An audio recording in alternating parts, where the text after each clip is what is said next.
Yeah. All right, give it a second. The game is about to show up. One moment. Should be up. Right? There we go. Yeah. Alrighty. Hello everybody. Good evening or good afternoon wherever you're at. So Najumu here, and welcome back to Stories from Seoul, the Gun Dog. So, recap from last time. We managed to go to the O'Brien, right? Ourselves and our quote-unquote friend Hansen, but we managed to find out that the entire crew got killed for some reason. And then all of a sudden, a rogue mecha out of nowhere decides to attack us. We almost managed to lose the gun dog as well, as we managed to go back. But thankfully, thanks to Dalton's quick thinking, we did manage to secure the ship. And apparently we're going to go back to the Europa colony and figure out who or what this mecha is. I'm honestly curious what it is. But with that said, we have the chat here. We have Rayquaza. Hello, good morning. I hope you're doing well today. All right, let's get on with it and start. Okay, who can we talk to? Let's talk to Dalton. Hey, Dalton. You shout across the hangar as you shove off the railings towards him, hoping that by giving the cadet as much notice as possible, he won't spook him. Lieutenant, how can I help, sir? You sigh inwardly. Well, he wasn't alarmed or shocked. You could tell he was more nervous than usual. Nothing to worry about, cadet. Just part of the patrol. Making sure to check in on everyone. How are you doing? Oh, I'm doing all right, Lieutenant. Thank you. Are you sure? Didn't seem possible for Dalton to be more apprehensive, but looking at him now, you could see something eating away at him. Are you sure about that, cadet? Well, I am.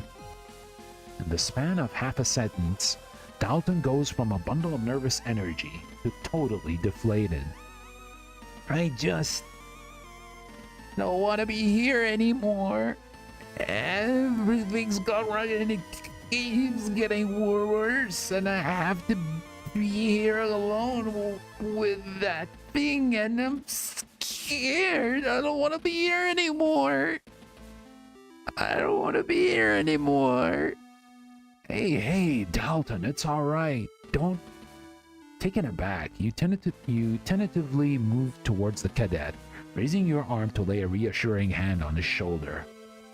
Dalton bats your hand away, simultaneously wiping his eyes with his sleeve, smearing tears across his face. Damn, this kid needs to get some therapy. God damn. Poor fella. No, I'm fine, sir. I was just, sorry. I'm just a little bit stressed out and it's been tough. I need to fix it. You move forward again, but before you can reach him, he spins, preparing to kick off the Juno towards the crates on the other side of the hangar. Let him go or grab him. Reach out to stop the cadet and draw your hand back moments before he launches himself off the armored frame. As he disappears amongst the crates, you sigh. As much as you'd like to comfort him, there's other things that's going on right now that needs your attention. Besides, you're a security officer, not a counselor. How much help could you be? Can we actually talk to him again? There's no one here right now. Hold on, though. But, what if we actually consoled him, right? What if we actually consoled him? What would happen? Let me see.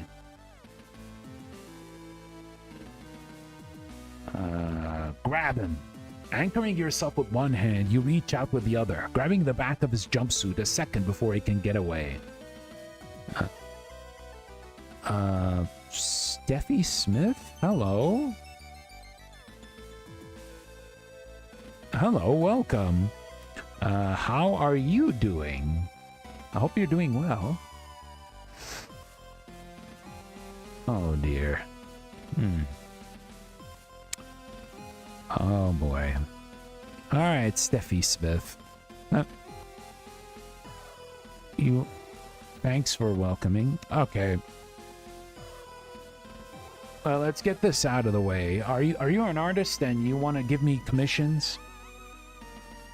Can you please answer the question so that I could get back to my stream, please?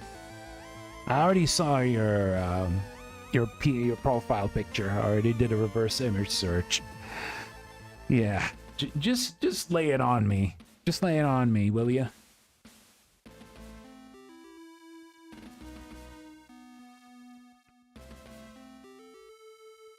I'll give you a couple of minutes. If you don't answer, then goodbye, I guess. No, sir. I've gotta go and do the gotta. He strained for a moment against the force of his momentum, but your grip holds and you draw him back to you. For what you are asking, I'm asking the question that all these like people who usually come to the stream do. Just answer the question, please, so I can focus on my stream. Thank you. You strain for a moment against the force of his momentum, but your grip holds you, and you draw him back to you. Sir, Dalton, it's all right. Having done nothing to stop himself, the force of you pulling Dalton back leaves him slowly float into your chest. It's gonna be okay. As Dalton floats limply in silence, you keep a grip on him but don't say anything, not wanting to push him before he's ready. I'm sorry about that, Lieutenant. A viewer, huh? I see. I didn't mean to get so worked up. It's just been a really stressful day and finding a bit tough. You move back slightly, giving yourself enough space so that you can look Dalton in the eyes. Or you would if he wasn't dejectedly avoiding eye contact. Hey, Cadet, like I said, it's all right. This job is not easy at the best of times. It's fine to be stressed out. I know, but I really shouldn't be.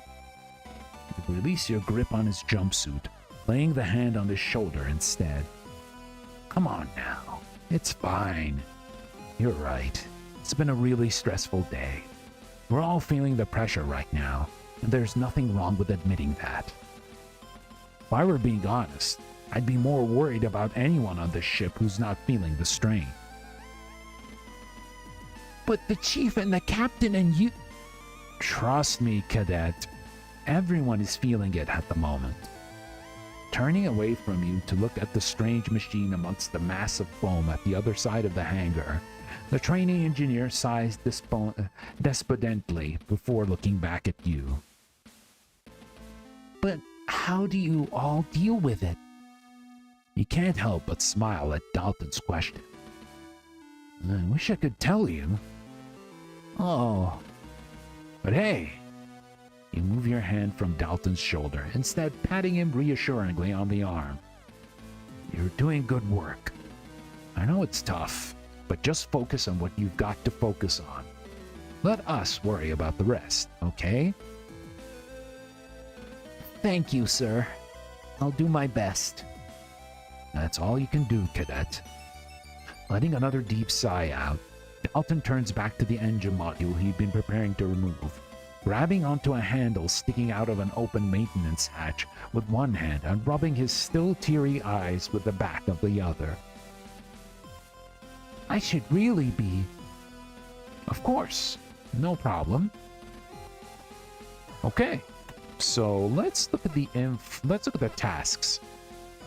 Okay, now we should visit engineering and fire control. Gotcha. So next up, fire control. You'd been ordered to carry out a security patrol by the captain, and with you being up to speed with what was going on in the hangar, that meant fire control was your next stop. As you step into the small room, you're surprised as Dylan turns around immediately. Hey, Lieutenant, did they send you to check up on me? Just a standard security patrol, Dees.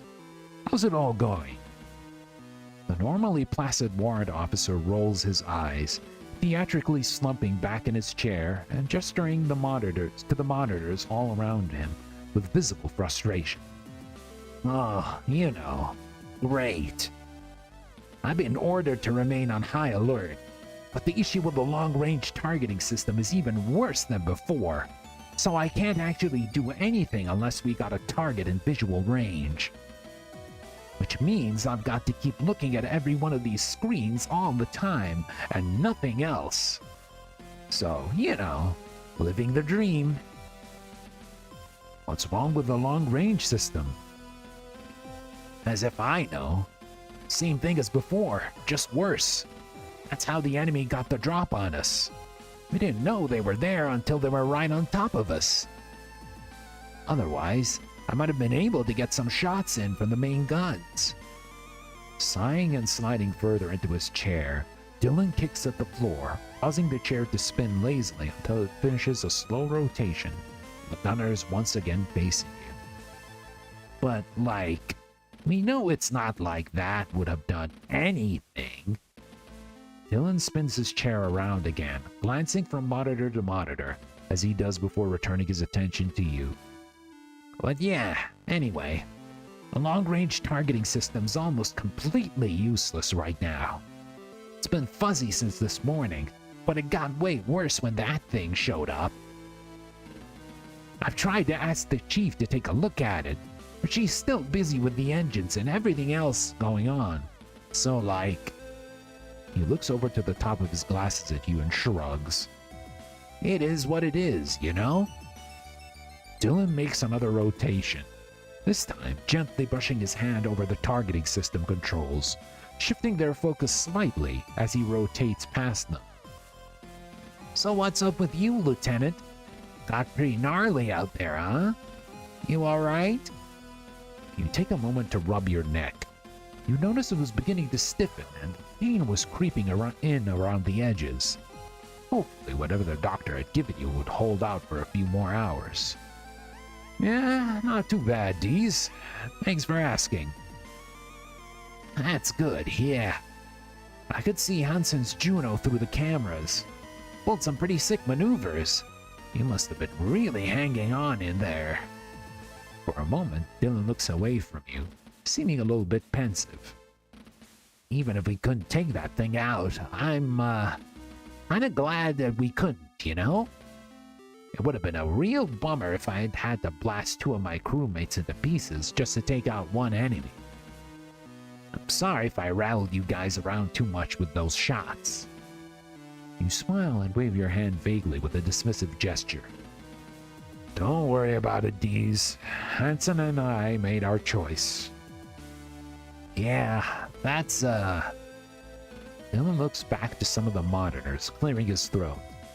A silence hangs between the two of you, and you're about to make your excuse to leave before Dylan leans forward in his seat, looking you dead in the eyes, and speaks in a hushed tone.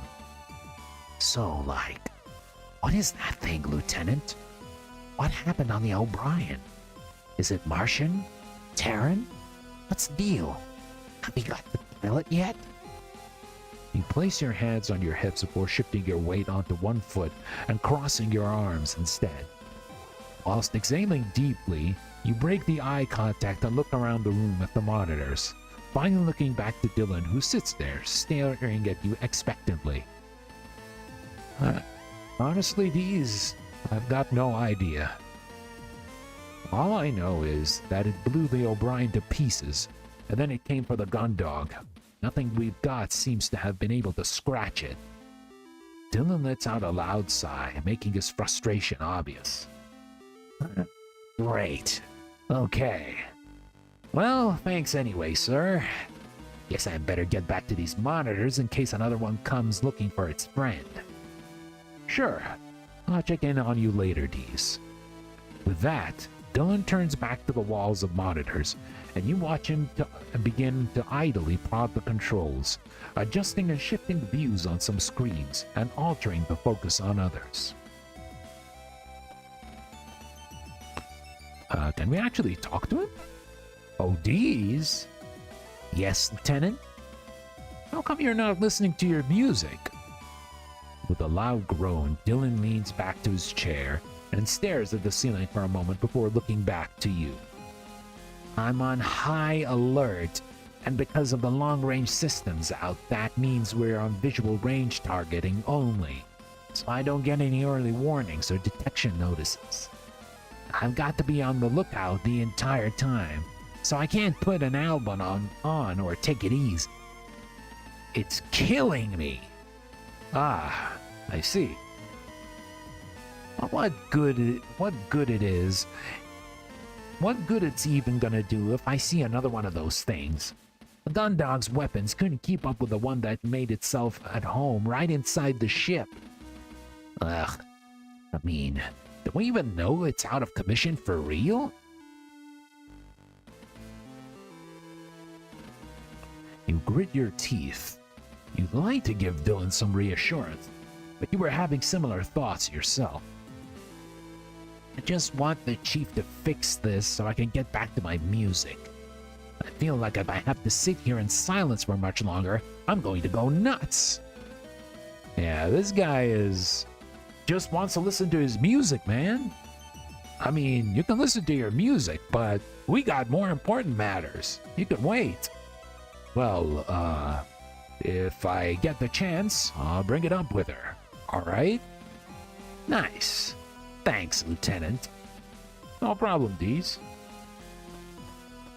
Okay. Next up, we should go to engineering and talk to the chief.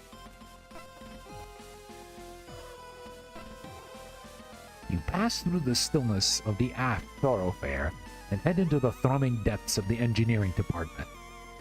As you make your way through, you look around for any signs of the chief, starting with the catwalks and workstations above you, then the machinery that fills the level you're on, and finally finishing your search by scanning the levels below you. Hey, Chief! Chief! Are you in here? Chief? Taking a deep breath, you cup your hands around your mouth and shout, Chief! You wait for a moment, but with no response forthcoming, you decide that you can be sure that the chief isn't in engineering. Despite the level of noise coming from all the various systems, it wasn't like engineering was that loud. Instead of carrying on your search for Chief Cathy's, you turn your attention to the engineering department in general, quickly going through your mental list of checks that make up your patrol's report. As far as you can tell, everything seems in order, leaving you without much to dwell on. Okay. Where shall we go next? Deliver the report to the captain. Okay, we're gonna do that. But let's check the engine room. Maybe she's there. The doors to the engine room slide open in front of you, and you are met with the disheartening sight of the huge engine remaining totally stationary, devoid of its normal rotation. The sense of stillness that premates the vast area you're stood in, is disconcerting. The only thing breaking all the engulfing silence is a constant grumble coming from the lone figure of the chief, leaning over a control panel in the distance. Chief! Everything all right? You call out as you approach her. Oh, damn it! No, damn it, Lieutenant! It's not! A little taken aback by both the chief's curt response, but also that you didn't need to pester her in order to drag her attention away from what she's doing. Oh? No! I didn't know better. I followed a sabotage. But no one else on this ship has the know-how to do that kind of thing. So right now, I look like an idiot who can't get the NPEs back online. Oh, whoa, Chief, hold on. Sabotage? It's not sabotage, Lieutenant. Like I said, no one on this ship would know how to do this kind of thing. I've ruled out hardware issues, and I've never seen the software do a full reset on the startup process before. So unless it's something I'm missing like an idiot, then... Chief, what's going on? Ugh. Gone through the entire startup process and was just about to fire up the NPEs when that machine crashed into the hangar and I had to go and secure it. The status of everything should have held at that point until I got back, and it would have been straightforward to enter a few commands and restart the engines. But... The chief lashes out with her boot, striking the bottom of the casing of the control panel she'd been working on. The whole process has been reset, and all my calibrations and checks have been wiped. I've had to start from the very beginning. Without the MPEs online, I can't even get the ship moving, let alone get the HFDD started. Until I can get the HFDD up and running, I'm stuck here instead of being in the hangar figuring out what's going on with that machine. It's killing me. And every second I waste screwing around with the engines is another second we're adrift out in the boonies with God knows what in our hangar. Ah! The chief strikes the base of the control panel again, before leaning over it and beginning to key in commands. Even the preset functions I've installed have been wiped out. It's basically at shipyard status. This is ridiculous. First, I'm going to have to... Is there anything I can do to help? Ha! No! Oh. Nothing personal, Lieutenant, but no. There's absolutely nothing you can do to help me in this case. Well, thanks for offering. No problem, I guess. Before you're even done responding to the chief, Before you're even done responding, the chief has turned her attention back to the screen full of diagnostics and settings, and settings, and has begun keying in commands, pausing to take note of some nearby readouts and then inputting more information. Damn, she's gonna be one busy lady. You make a mental note to fill in the captain on the status of the engine startup process and decide to leave the chief to it. So there's apparently nothing else for you here. Alright, so I guess I'm gonna go back to the captain. Let's go to the bridge. Well, I've taken a look everywhere I need to. It's time to report to the captain. Unless there's something I'm forgetting to check out. Well, we can actually patrol stuff? There might be something I missed. Not like I'm gonna schedule anything.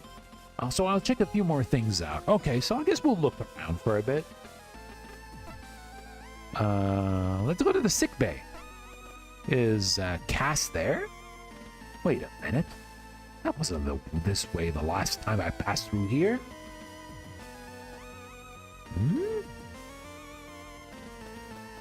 What's going on?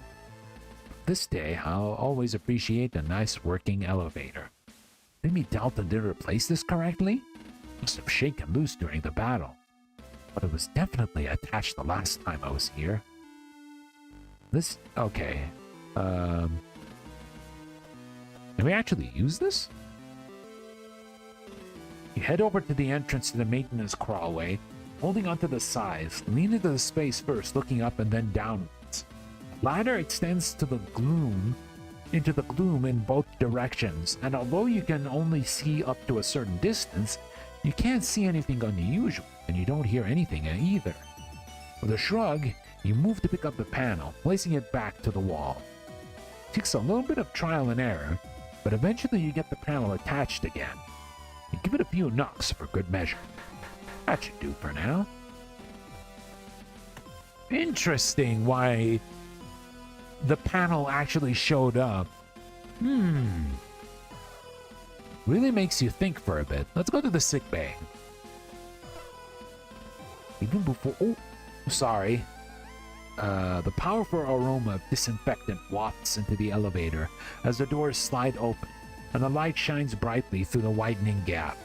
Accustomed to both these features of the sick bay, you're no longer bothered by them. As always, everything appears in order. Quickly notice that the doctor isn't at his desk. Looking over to the left of the room, you see a light illuminated above the doorway leading to the surgery wing, with its large gallery window having taken on a frosted effect, obscuring the view of the inside beyond some vague shapes. The doctor had been able to patch you up pretty quickly, leaving Hansen to wait for the necessary procedure that now seemed to be underway. Looking back to the beds, you see Cassie tossing and turning uncomfortably. She's been fast asleep when you and Hansen were brought in, to the point where you wondered if she'd been sedated. But now she was fidgeting and groaning, appearing in genuine discomfort. Cassie? Cassie? Is everything all right? You lay your hand on her shoulder and take her hand in yours.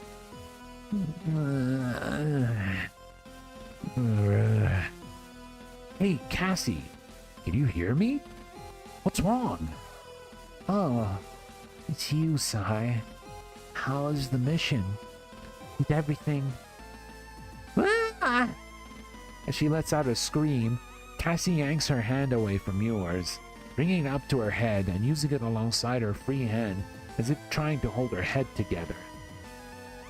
Ah! Completely overtaken by pain, Cassie thrashes around on the bed. All you can do to stop her from throwing yourself off it. Hey, Cassie, it's alright. It's gonna be okay. You look around in a panic, unsure of what to do. Your first instinct is to get Dr. Rosarium, but as he is in the middle of a surgical procedure, you don't think he'd be able to drop everything just to come to Cassie. Cassie, did the doctor leave you anything?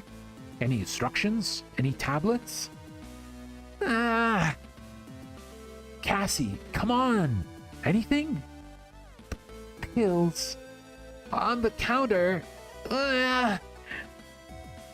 Without a moment's hesitation, you dash over to the countertop where you can see a half-spent blister of tablets atop a box of more of the same. Yeah, I wish I could be a little bit louder, but I don't want to scare anyone in the house, like I said before.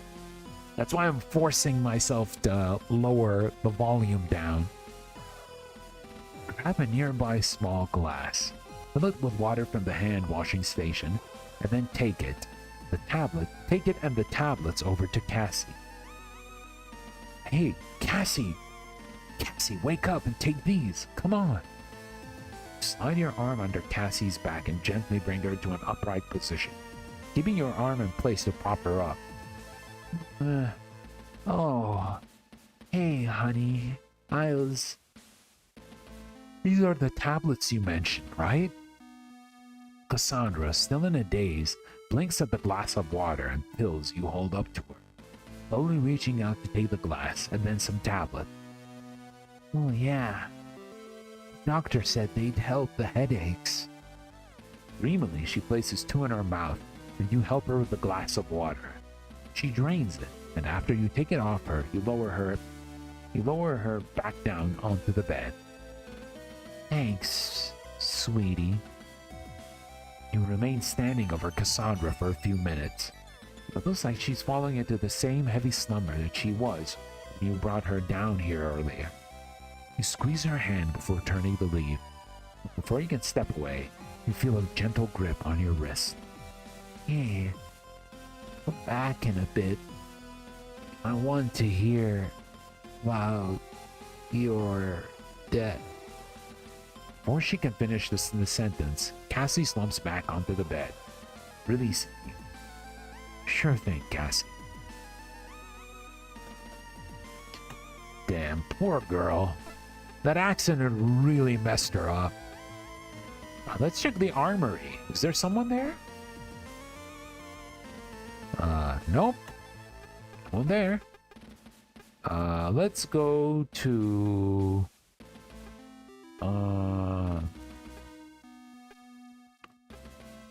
the airlock. Is there someone there? Nope. There's nothing. Where shall we go to next? I guess we're going to the bridge. You step off the elevator and enter the bridge to the sound of a trill beeping coming from a control panel. Stood over the panel, typing hurriedly on the keyboard, is Vanessa. She looks over to you with a start before turning back to the keyboard, quickly entering more commands. After a few seconds of typing, she aggressively hits the enter key, which silences the beeping and turns quickly to you, looking slightly flushed. And what do you want, Lieutenant Najumu? At this point, you no longer have the energy to mask your exasperation, and let out a sigh as you pinch the bridge of your nose between your thumb and forefinger. Just carrying out a standard patrol, Lieutenant Lord, making sure everything's in order following the battle. Is everything okay up here? You leaned slightly to try to see what was being displayed on the screen above the panel Vanessa had just been using. It was now stood in front of. Stepping sideways to block your view, Vanessa reaches back to the keyboard without turning around and enters a quick series of button presses that shift the display to something else. Of course you're on patrol. I suspected you would be here to give your post-mission report like you're supposed to. It'd be too much to expect the Gundog's hero, the dashing Lieutenant Najumu, to actually follow protocol for once. But then again, with how I had to remind you of procedure when the power went out, I suppose you might not be willfully ignorant of how you're supposed to act. It could be that you're just plain ignorant instead. You feel a familiar rising tide of anger within you, a feeling that for most of your career had been limited to encounters with Hansen, and was now becoming much more common with every conversation you had with Vanessa. I do not like this lady's passive-aggressive attitude. This lady has way too much passive-aggressive energy coming out of her. Heh. You do know you're supposed to report the mission overseer immediately after you're dismissed from the sick bay for debriefing, right? And your remaining desire you had to check in on the bridge and Lieutenant Lord was swiftly leaving you. Yes, Lieutenant, thank you. I am aware of the procedure. I am under direct orders from the captain to begin a constant patrol. Besides, I would have assumed that someone as capable as yourself would have been able to get the general picture of what had happened on the O'Brien without me needing to tell you. Or was the battle outside the ship and the giant machine currently in our hangar not obvious enough? If Vanessa had picked up on the barb in your query, he wasn't acknowledging it. Captain's orders, huh? For all those are worth. Though you initially assumed Vanessa's general aggression was just a personality deficiency, her increasingly open hostility to the ship's command structure was beginning to stand out to you as something more than just unmanaged anger issues. You make a mental note to bring it up with the captain at the next opportunity. Lucky for you, Lieutenant, I'm more than capable enough to pick up your slack, and I've already gone through the communication logs, the Juno's flight data. I'm also in the process of reviewing the O'Brien's black box information. You know, I'm actually pretty impressed. I assumed you've been playing the hero because of a certain someone was involved, but even I'll admit that it must have taken guts to wait for Hansen to get back to the Juno. Or was it that you knew you didn't stand a chance if you didn't try to pilot that Juno on your own, You roll your eyes. You'd been surprised that Vanessa was giving you something that was close to a compliment, but of course it had to be second-guessed in the very next breath. Look, Lord, another thing. I've got to hand it to your quick thinking skills when it came to commanding ensign crews during that battle. Without your decision to get Warrant Officer D's involved, things might have turned out very differently for the Gundog. Still, it's a lot easier to just sit back and tell people what to do than to actually do it yourself, right? A lot less pressure on you. About to snap back at Vanessa, but your exhaustion wins out against your anger, and you swallow your words. Yeah, this lady ain't worth the effort. Well, Lord, I'm glad you put your talents to good use and managed to get the assessment done without me. I got orders to carry out, so if you don't mind, I'll be leaving. Oh, not at all, Lieutenant. I would want to keep you from your important work. Keep it up.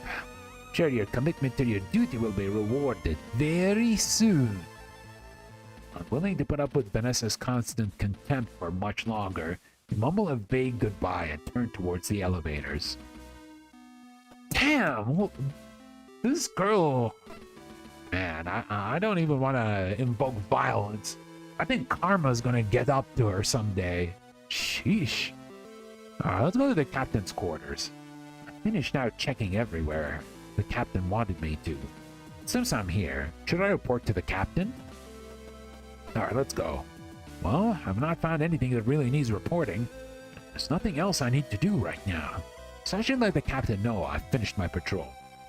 After briskly making your way to the captain's quarters, you find yourself stood outside our familiar, insignia-marked door. Hey, Lindsay, hello, good evening. You're about to knock to announce yourself, but before you can, you instead move your hand to cover your mouth as you let a loud yawn. You stop midway through your exhalation, interrupted with a twinge of pain in your neck as you raised your arm. Pull your neck a few times, but this does nothing to shift the discomfort that you're now feeling. Seems like the painkiller the doctor had given you was beginning to wear off.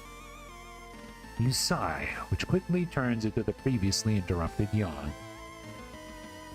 The tiredness which you'd been doing your best to ignore since you returned to the Gundog was now hitting you hard. You were suddenly very aware of the physical and emotional toll the past few hours had taken on you. As you feel exhaustion spread through your body, you hope that after you make your report, the captain would command Haru to take over the security detail whilst you get some rest. Being mindful not to aggravate the pain in your neck further, you slowly raise your hand and tentatively knock on the captain's door. Enter. You hear the captain announce from the other side. Ah, Lieutenant Najumu. Have you finished your patrol? You shut your eyes briefly and draw in a deep breath, mustering the energy to engage with the captain. Yes, ma'am. And you release the breath slowly. Conversations with the captain could be exhausting due to how little effort she seemed to put into them. And right now, you felt the very real need to conserve your energy. Having visited fire control, the bridge, and the engine room, aside from the existing issues with the long-range communication system, sensors, and NPEs, there's nothing new to report. With the exception of a few minor technical issues that appear to be the result of our battle with the craft, I can't find anything untoward or immediately suspicious. There's no sign of any intruder that I've been able to observe. I see. So everything is in order? You clench your jaw to stifle a yawn as you catch a glimpse of the captain's bed in the annex that serves as her bedroom, and yourself desperately craving your standard issue bunk. On the patrol route, at least, yes. Good to hear. You do your best to stifle another yawn, willing the captain to dismiss you. In that case, Lieutenant, you relax slightly, awaiting the order to finish for the day and pass the torch to someone else. I want you to head to the sickbay and get an update on Ensign Crew's status. You tense up again, the prospect of immediate rest now pulled out from under you. Yeah, this captain's not going to leave us alone. Ensign Crew's, ma'am? Yes, Lieutenant.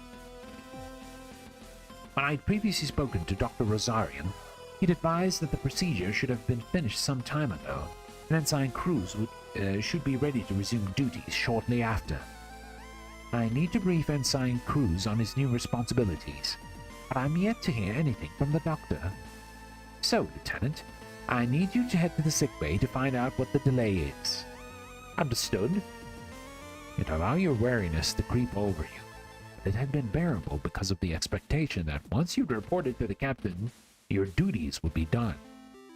Now, though, with another task foisted upon you, it felt almost overwhelming. The Herculean effort that you hide from the captain, you throw a swift salute to acknowledge your new task. Yes, ma'am. Understood. Very good. Dismissed, Lieutenant. You maintain your posture until you left the captain's quarters. As the door closes behind you, all you can do is to not slump to the floor. This must be the last thing she has for me to do today. There's no way. You sigh deeply and pinch the bridge of your nose, taking a moment to wallow in your exhaustion, so you feel ready to face this latest challenge. Alright, let's go. Alright, time to go to the sick bay.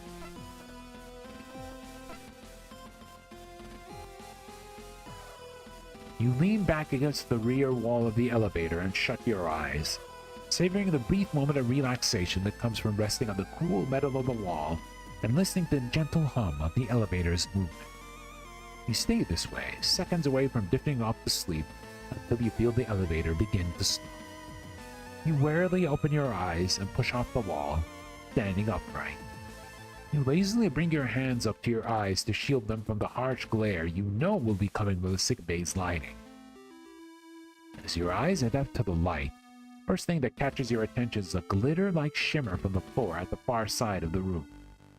Once your vision has adjusted completely, you realize that these sparkles are caused by the high-powered lights reflecting off fragments of broken glass that are scattered all over the floor. Wait, what? The doctor! Doctor! Slumped over his desk is Dr. Rosario. As you approach him in the The dread is replaced with nausea. You see his once organic eye remains open, staring straight downwards, but devoid of life. Doctor!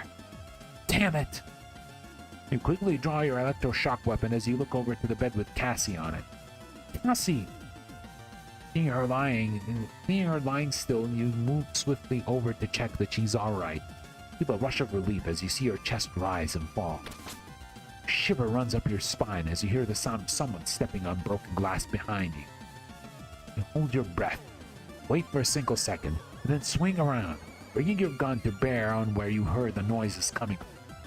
As you swing your arm around, it's immediately intercepted, stopping its arc before you can aim at where the noises behind you had come from. All you have time is to process a flying fist towards you, striking you square on the chin. Ow! There's nothing you can do, but you can stagger backwards. Within a second, you're unconscious. What the hell? Who is that? Can it be Cruz? Wake up, Lieutenant. I said, wake up, Lieutenant. Sleep on the job. You and your girlfriend are too much alike. Lord, what's... Finally! I was beginning to think that you decided to copy our Lieutenant Commander and play Sleeping Beauty for the rest of the mission. Cassie, is she... Ugh. The same moment you sit up, a lance of pain strikes you in the base of your skull, and you wince, gritting your teeth and squeezing your eyes shut. I wouldn't make any sudden movements if I were you. I found you knocked out flat on the floor of the sick bay. Looking at the way you fell, you must have taken a serious blow. A shame. Not like we've got a doctor to deal with this kind of thing anymore. Moving more slowly this time, you bring yourself upright and maneuver so that you're sitting on the edge of your bunk. Keep your head bowed as you tentatively feel the back of it where you'd hit the floor. Rosarium, he's dead. Must have not have a good look at him. Someone pulled his plug. Kind of funny when... Okay, Lieutenant Lord, that's enough. What about Commander Quinn? Is she... What? You don't want to know more about the doctor? Aren't you already planning your investigation? Shouldn't you be asking me if there's any information that might help you find the... You turn to look Vanessa straight in the eyes and face a stern expression of disapproval. Just tell me how Commander Quinn is doing, Lord. She's unscathed, Lieutenant. As always, she somehow managed to come out of things absolutely fine. We've moved her to her quarters for the time being. Keep her secure. Good. Okay. Rest your elbows on your knees and place your head in your hands, massaging your temples in an attempt to reduce the pain that had traveled up your neck and into your forehead. What happened? Went into the sickbay and saw Dr. Rosarium at his desk. Went over Commander Quinn and then... remembered spinning around to aim your electroshock weapon at whoever had been behind you. You hadn't managed to get a good look at them before they'd knocked you out. Knocked out? What happened after that? Well, lucky for you, Ensign Cruz was in surgery wing waking up after his procedure. He saw the silhouette of your fight through the glass and hit an emergency alarm. Though whoever it was managed to escape before Cruz could make his way out of the surgery wing, or anyone else could get there. That makes it twice he saved you this mission. Maybe we should be promoting him to head of security instead. Girl, shut the hell up! I have a good feeling that you and Cruz are up to something. Damn! You roll your eyes at the thought while cringing internally. Having Hansen to thank for your survival was becoming an uncomfortably common occurrence. Well, what's the current situation then? Do we know? As you go to stand up, the same pain from earlier returns and you sit back down, wincing and rubbing your neck. Unfortunately, Lieutenant, no, you don't know anything. With our head of security taking a nap and everyone on high alert at their stations, we've not managed to have the chance to investigate. What do you mean taking a nap? He got knocked out. God. But don't worry, Lieutenant Najumu. Got an inside cruise and Rumini taking care of security operations until you recover. All ships on lockdown at the moment. All clearance is restricted purely to necessary duty areas for each crew member, and access can be only granted from within the room if someone else wants to enter. So the captain's happy for you to take your time to recover. Captain Bartermuse doesn't want me back on duty immediately. Why are you here? Lieutenant, we're crewmates. Can't I stop by to check on your recovery? Shoot Vanessa a stern expression, raising your eyebrows but staying silent. Oh, fine, Lieutenant. Wanted you to understand the full stakes of what's happening right now. We're stuck out here with no communication systems. Our doctor is dead. Our lieutenant commander is inconveniently out of action for the foreseeable future. While a hostile craft sat in our hangar. And with all this is going on, our captain's guidance to lock things down and carry on.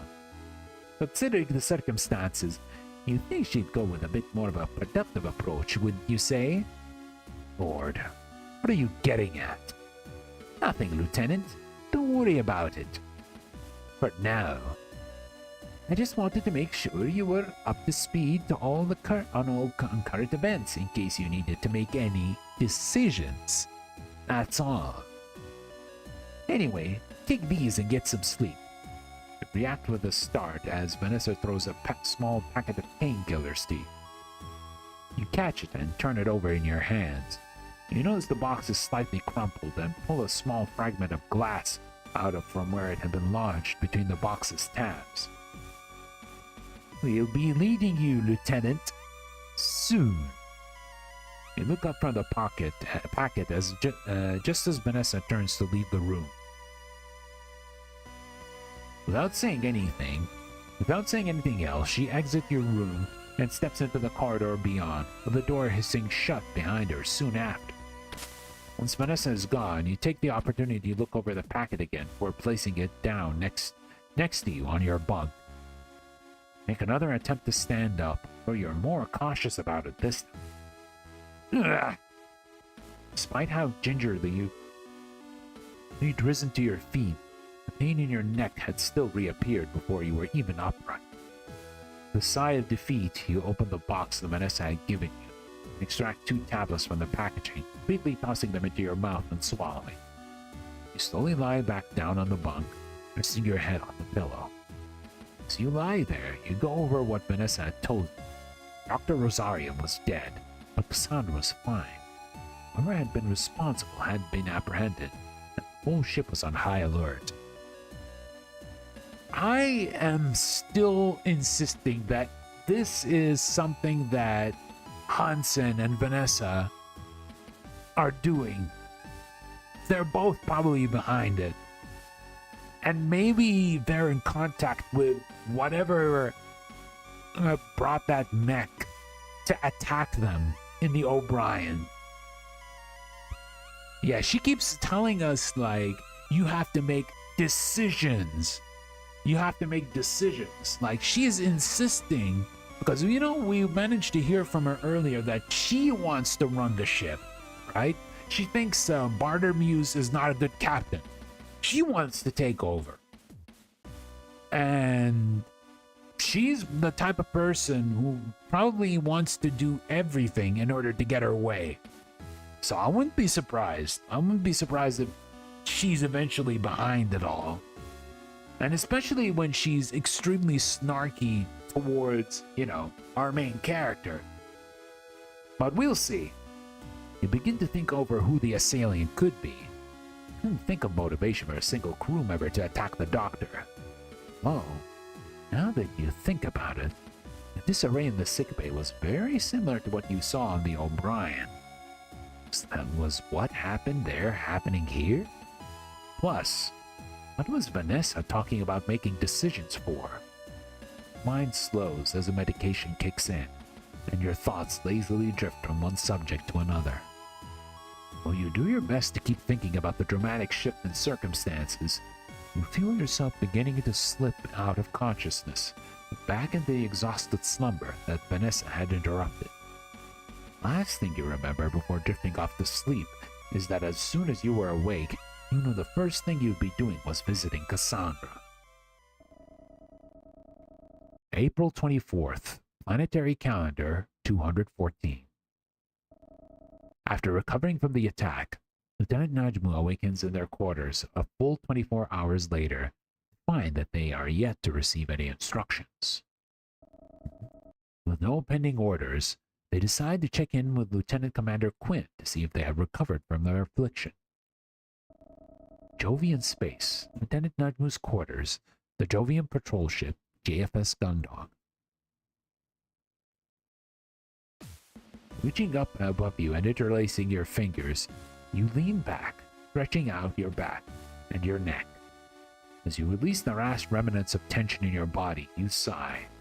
Thankfully, it seemed that some bed rest was all that you needed to shift the accumulated aches and pains that you gained over the course of yesterday. Some sleep, coupled with a shower and a change of uniform, left you feeling like a completely new person, almost as if nothing had happened at all. Though, despite how reinvigorated you felt, there was no way you could ignore what had happened. Still, there had been no more alerts. You had not received any orders via your terminal. A sign, you hoped, that everything was going well.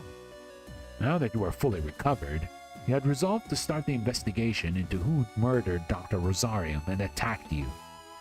But first, you would be visiting Cassie. Alright, time to go to Cassie's room. Stepping out into the corridor beyond your quarters, you barely make it halfway to the four-side thoroughfare before an announcement sounds out over the loudspeakers. You instantly recognize it as Vanessa, despite the slight distortion caused by the speakers. Attention all hands. I repeat, attention all hands. This is Lieutenant Vanessa Lord. All members of the crew are to assemble on the bridge for an emergency briefing. Attention all hands. I repeat, attention all hands. The announcement is made a few more times until eventually you hear the subtle pop of the speakers indicating that Vanessa had stopped broadcasting. Emergency briefing? You quickly make through the ship towards the bridge, only stopping once you are outside the elevator. You run your keyguard through a reader and wait a little longer than usual. Can only assume that whoever is on the bridge is taking a few seconds to authenticate your ID and grant you permission to enter. Soon enough, the door opens and you step inside. As you stand alone in the elevator, listening to the dull whir of its motor, you wonder why the captain had called this meeting. Did she come up with a plan to apprehend the attacker? Had Haru and Hansen uncovered some plot whilst you've been resting? Or had something even worse happened that the whole crew needed to be made aware of? After a short wait, the doors slide open and you step out onto the bridge. Where you'd expected to see the captain, you instead see Vanessa sat in the captain's chair and flanked by Haru and Hansen. Lieutenant Najumu, glad to see you're enthusiastic. Please wait there until the rest of the crew joins us. What's this about, Vanessa? Where's the captain? I'll address that once everyone is here, Lieutenant. Vanessa, this is no time for screwing around. What's going? Take it easy, Lieutenant. Ensign Rumney swaggers up to you, placing their hand on your shoulder before moving around behind you. Lieutenant Lord just needs you to be patient and wait for a few minutes until the big announcement. Your posture stiffens as you feel something blunt thrust into the small of your back. You're confident enough that, unlike Cassandra's prank when you're on board, this isn't a pen. You better listen to what Ensign Rumney tells you, Lieutenant. I like to be in charge and don't take kindly to people who try to get on top of them. Feel the blunt object slide around your back to your side as Haru steps around you, keeping their arm draped over your shoulders. Crew should know. He's speaking from experience. Glance down and see that protruding out from underneath the jacket that they're always carrying around is the muzzle of a large handgun. See, I knew it. I knew it. These goddamn people, I friggin' knew it. Oh yeah, it's mutiny. It's friggin' mutiny. Son of a gun. Oh, brother. I knew she was bad news, man. I knew she was bad news. That Vanessa, she was probably behind everything. Not an electro shotgun like yours, but a lethal weapon. Vanessa, what the hell are you? She told you to wait, sir. On to step forward towards Vanessa, but Haru emphasizes their point by thrusting the gun deeper into your side. You quickly stop, letting them draw you back to where you stood. There we go. Good choice, Lieutenant. Just let me look after you. You'll both have a good time. Or you can respond. There's a small electronic chirp that sounds from the captain's chair. Vanessa looks down to the control panel and enters a quick series of commands. You hear the whir of the elevator, and after a few seconds, the door is open, revealing Dalton, who nervously steps onto the bridge. I heard the announcement and, That's good, Cadet. Thank you for being so prompt. Do me a favor. Stand over there by the lieutenant, would you? Oh, yes, ma'am. Will do.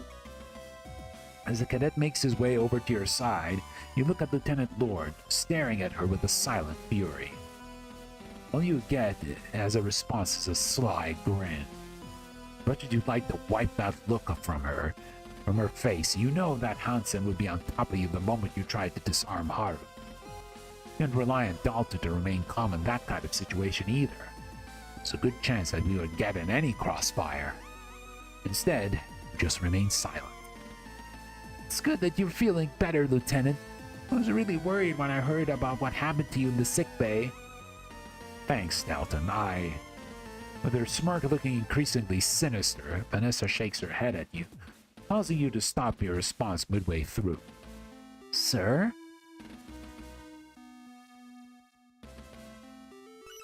You haven't had much time to resent Vanessa's subtle malice when you hear the same electronic chirp as earlier. After Vanessa repeats the previous process, Dylan soon appears. Wow, great atmosphere in here, huh? Dylan looks to all of you, but after receiving no response, he brings his headphones up over his ears and roaches into his jacket pocket. You hear the click of his cassette player, and watch enviously as he drifts off into his music. It doesn't take long after that for the chief to arrive. Much like Dylan, she takes the stock of the silence and doesn't interrupt it, instead standing silently by one of the control panels. You all stand in this awkward silence with no one either daring or willing to break this quiet that fills the bridge. Though you notice a few furtive glances from the chief as she surveys the room, and some looks shared between Haru and Hansen as they keep the rest of the crew under close surveillance, everyone remains relatively still. Leaning back into the chair and crossing her legs, Vanessa positions her elbow on one of the armrests and rests her head on her hand. Don't worry, everyone. We're just waiting for the captain to arrive, and then things can begin. There's a round of uncomfortable looks that pass between Dylan, the chief, and Dalton. After a moment, the chief steps forward to say something. Lieutenant Lord, what are you... Wait for the captain to get here, Chief. It'll all make sense then. You can see the chief mull over this response, and although it takes a few seconds, she steps back, taking her previous position by the control panels. You know what? I think they probably killed the captain. Yeah, I wouldn't be surprised. I wouldn't be surprised. They say, oh, the captain is coming, but the captain isn't really coming because she's dead. We'll see, though.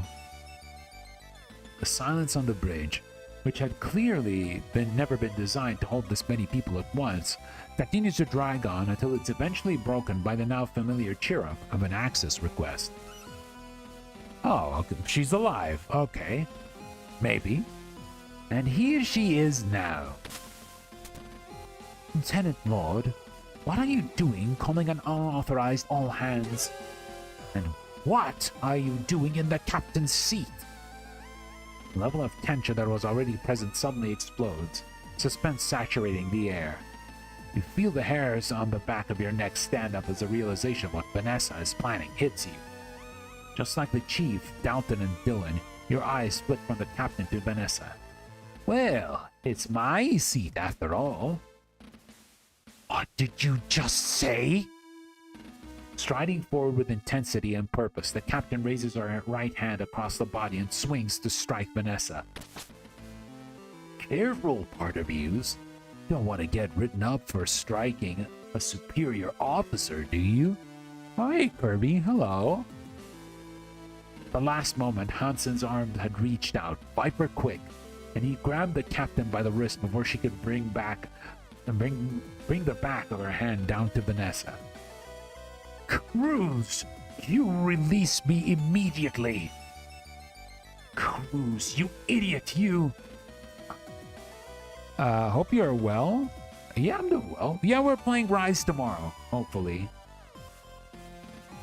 Yeah, we're gonna be playing Rise tomorrow. Probably more primordial Malzeno attempts and other things, hopefully.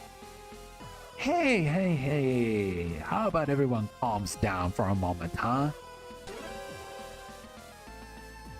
Stepping away from you, Haru reveals the handgun they'd be hiding under their jacket and waves it around lazily before walking over to stand the opposite side of Vanessa and Hansen.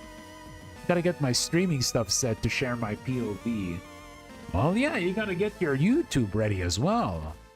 Yeah, I don't know if you're gonna stream on YouTube or Twitch, but you gotta set them up early.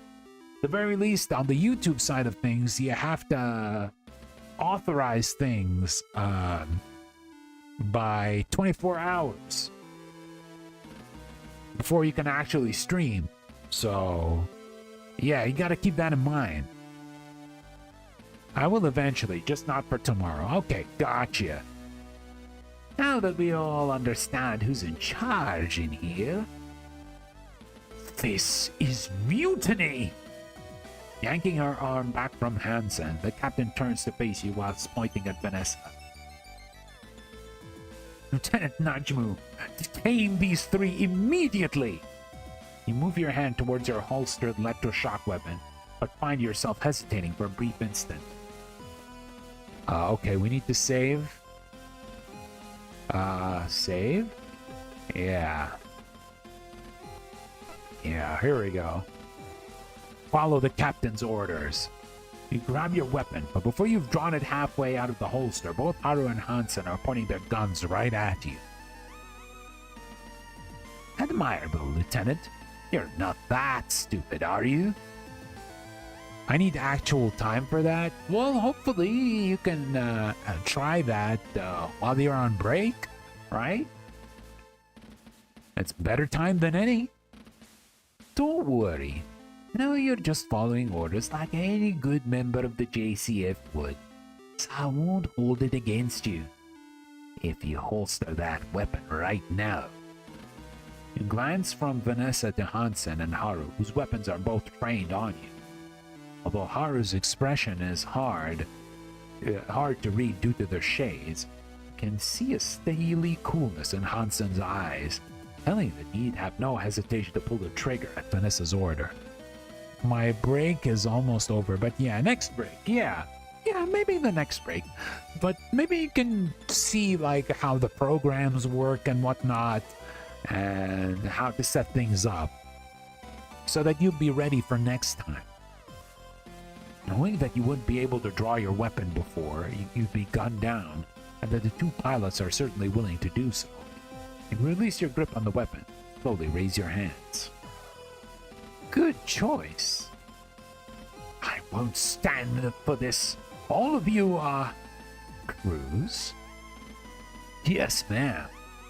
Within the blink of an eye, Hansen steps up to the captain, hauls his hand over into a fist, and swiftly strikes her into the stomach, causing her to double over. Ugh. Cruz! Slow down, Lieutenant. Ugh. Captain staggers backwards, clutching at her stomach before falling to his knees, retching in pain. Stepping towards the captain, Hansen cracks his knuckles. Cruz, that's enough! Damn it, Cruz, stop! I'll be enough, Ensign Cruz. I'm sure she's willing to listen now. Unless anyone else has any other objections.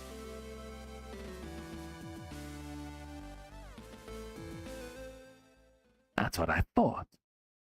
Uncrossing her legs and rising from the captain's chair, Vanessa takes on a formal posture and walks into the middle of the bridge. I, Lieutenant Vanessa Lord, as of 1700 Jovian Standard Time, April 24th, Planetary Calendar 214, in accordance with Jovian Colony Fleet Convention Section 16, Article 7, announce myself as the new captain of the JFS Gundog. I justify my announcement through Section 16, Article 9, on the grounds that neither the captain nor her second in command are fit for duty based on medical circumstances. As we don't have currently a doctor on board, I am forced to make this assessment based on my own discretion. In addition to this, under Jovian Colony Fleet Convention Section 16, Article 12, I am limiting both the previous captain and lieutenant commander to their quarters on the suspicion of treason. Lord! What the hell are you? Spring forward to grab Vanessa, your hand already on her electroshock weapon. Before you can get to her, you are immediately stopped by Haru, whose pistols cramp deep into your stomach. It's only so many times I gotta tell you to stay cool, Lieutenant. Looking past Haru and a smug Vanessa, you can see that Hansen has similarly leveled his gun at the chief and Dylan. Both of them step backward. Be here to let me explain. We are currently in the middle of a situation that goes beyond negligence and incapability. Lieutenant Lord! The captain hisses, staggering to her feet with one arm over her stomach. Stop this now, or... With the slap echoes around the bridge, Vanessa sends the captain, who is unsteady on her feet, reeling. As she falls back to the floor, Dalton moves to help her, but is quickly blocked by Haru. As I was saying, it's clear that both Mayor's Bartemius and Cassandra Quinn are traitors. You expect me to believe that the captain and her second-in-command are both incapacitated exactly when their clearance is needed to maintain ship operations? And that somehow an unknown craft, clearly made by our enemies, manages to make its way into our hangar, having already destroyed the O'Brien from within and killing its crew? Don't tell me this is a coincidence. It's clearly treachery. Gundog and the O'Brien are obviously being both offered up as test data for a new enemy weapon, and Bartholomew and Quinn are the traitors who sold us out.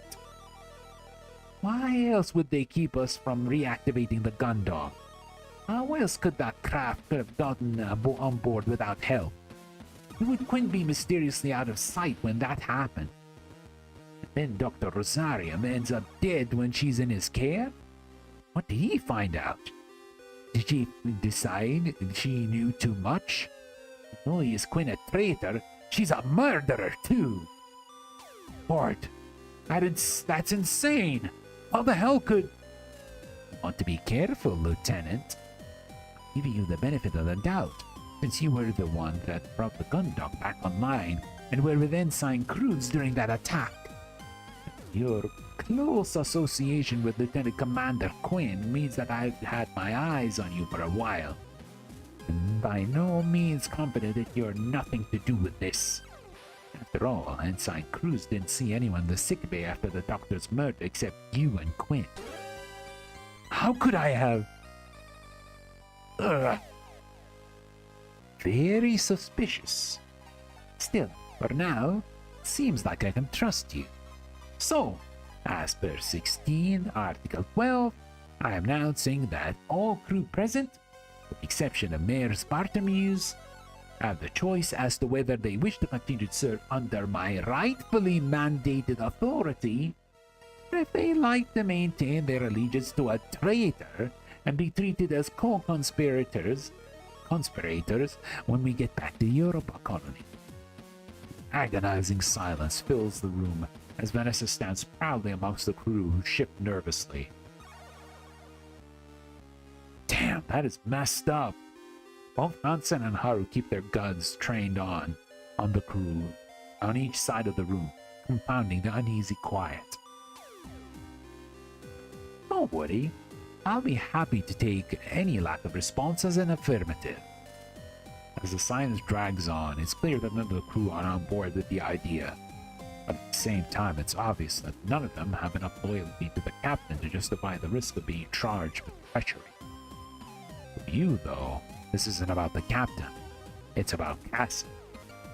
Lord, would you think about what you're doing? Taking medical command is one thing, but assuming the captain and Cassie of treason is... Sounds like an awful lot like I know, Lieutenant. Grit your teeth and breathe in. Okay. Time to save. It is a no. There's no way I join in with your scheme. This is nothing but your personal grudge. You saw a chance and you took it. There's no way the JCF will take your side on this. That's a shame, Lieutenant. I really thought you had more sense than that. But I suppose this is no surprise. At least it resolves matters. Crews? Nothing personal, Najumu. Orders are orders. Shifting his weapons focus from the Chief and Dalton to you, Hansen walks across the room, stopping only to sweep an arm out from underneath the slowly recovering captain, who was again attempting to return to her feet, sending her back to the floor. Make life easy for the both of us, huh, Lieutenant? Turning on her heels, Vanessa returns to the captain's chair, sitting down with a smug expression on her face. Chief Engineer Cathy's, Cadet Grange, I want those engines online now. As soon as they're operational, we'll be heading back to the Europa colony. Warrant Officer Dees, I want you back in fire control to remain on high alert. You assume that we're in enemy territory, and I want you on the lookout for any hostile activity. Understood? Yes, ma'am. Yes, ma'am. What's that, Chief Engineer Cappies? Yes, Captain. You're all dismissed. With that, 3 crew members quickly depart from the bridge in a single elevator, leaving you with the Vanessa, the 2 pilots, and the captain. Ensign Rumney, you take care of Miss Bartermeans. Sure thing, Captain. Shoving their gun at the back of their waistband, Haru walks over to the captain and lackadaisically delivers a kick into the captain's stomach, causing her to heave and curl in a fetal position. Come on, Bartomuse, let's get going. Dragging the captain upright, Haru holds on to her until she's able to stand, shoving her towards the elevator as soon as she can stagger forwards. Once they're both on the elevator, the pilot turns to you, looking over the top of their shades as the doors slide closed. Made a bad choice, Najumu. As soon as the doors of the elevator containing Haru and the captain are closed, the doors on the other open and you feel the muzzle of Hansen's gun as it thrusts into your back. One more thing. Keeping his gun firmly placed to the small of your back, Hansen leans around to your side and draws your electroshock weapon from its holster. Stepping back, he slides your weapon into a pocket within his jacket before gripping his gun with both hands and returning its muzzle to the small of your back. Don't want you to get any ideas. Take him away, Ensign. Yes, ma'am. Hansen shoves his gun harder into your back and you reluctantly comply, walking across the bridge and into the waiting elevator. Once in, you turn around. Hansen keeps his gun trained on you, and behind him you see Vanessa sneering at you from the captain's chair. Really is a shame, Lieutenant. I had such high hopes for you. Were you able to tell Vanessa what you'd hoped for her? The doors slide closed and you're left in silence with Hansen. Once you arrive in the central hub, you're unceremoniously shunted at gunpoint through the ship towards your quarters. Once outside, Hansen gestures towards the terminal at the side of the door. Understanding his instruction, you take out your keyguard, run through the reader, and enter your security code. As soon as the door opens, Hansen snatches the card out of your hand and shoves you into the room, causing you to stagger your way inside. Leaning nonchalantly at the door frame, his boot positioned to stop the door from closing automatically, Hansen looks at you wordlessly. He remains silent for a few short seconds, with a ruminative expression on his face, when you manage to stern back up and turn to face him. Once you regain your composure, he straightens up and angles the gun towards you. No, Najumu, I was beginning to come around on you. What's that supposed to mean? Nonsense first. The stuff you've done. You're actually kind of alright. You might not be the coward you were back on the K-like anymore. Thanks. Good to know I've changed your mind. Hey, don't get too ahead of yourself, Najumu. You might not be a coward, but you're still an idiot. You should have gone with the rest of the crew and sided with Lord.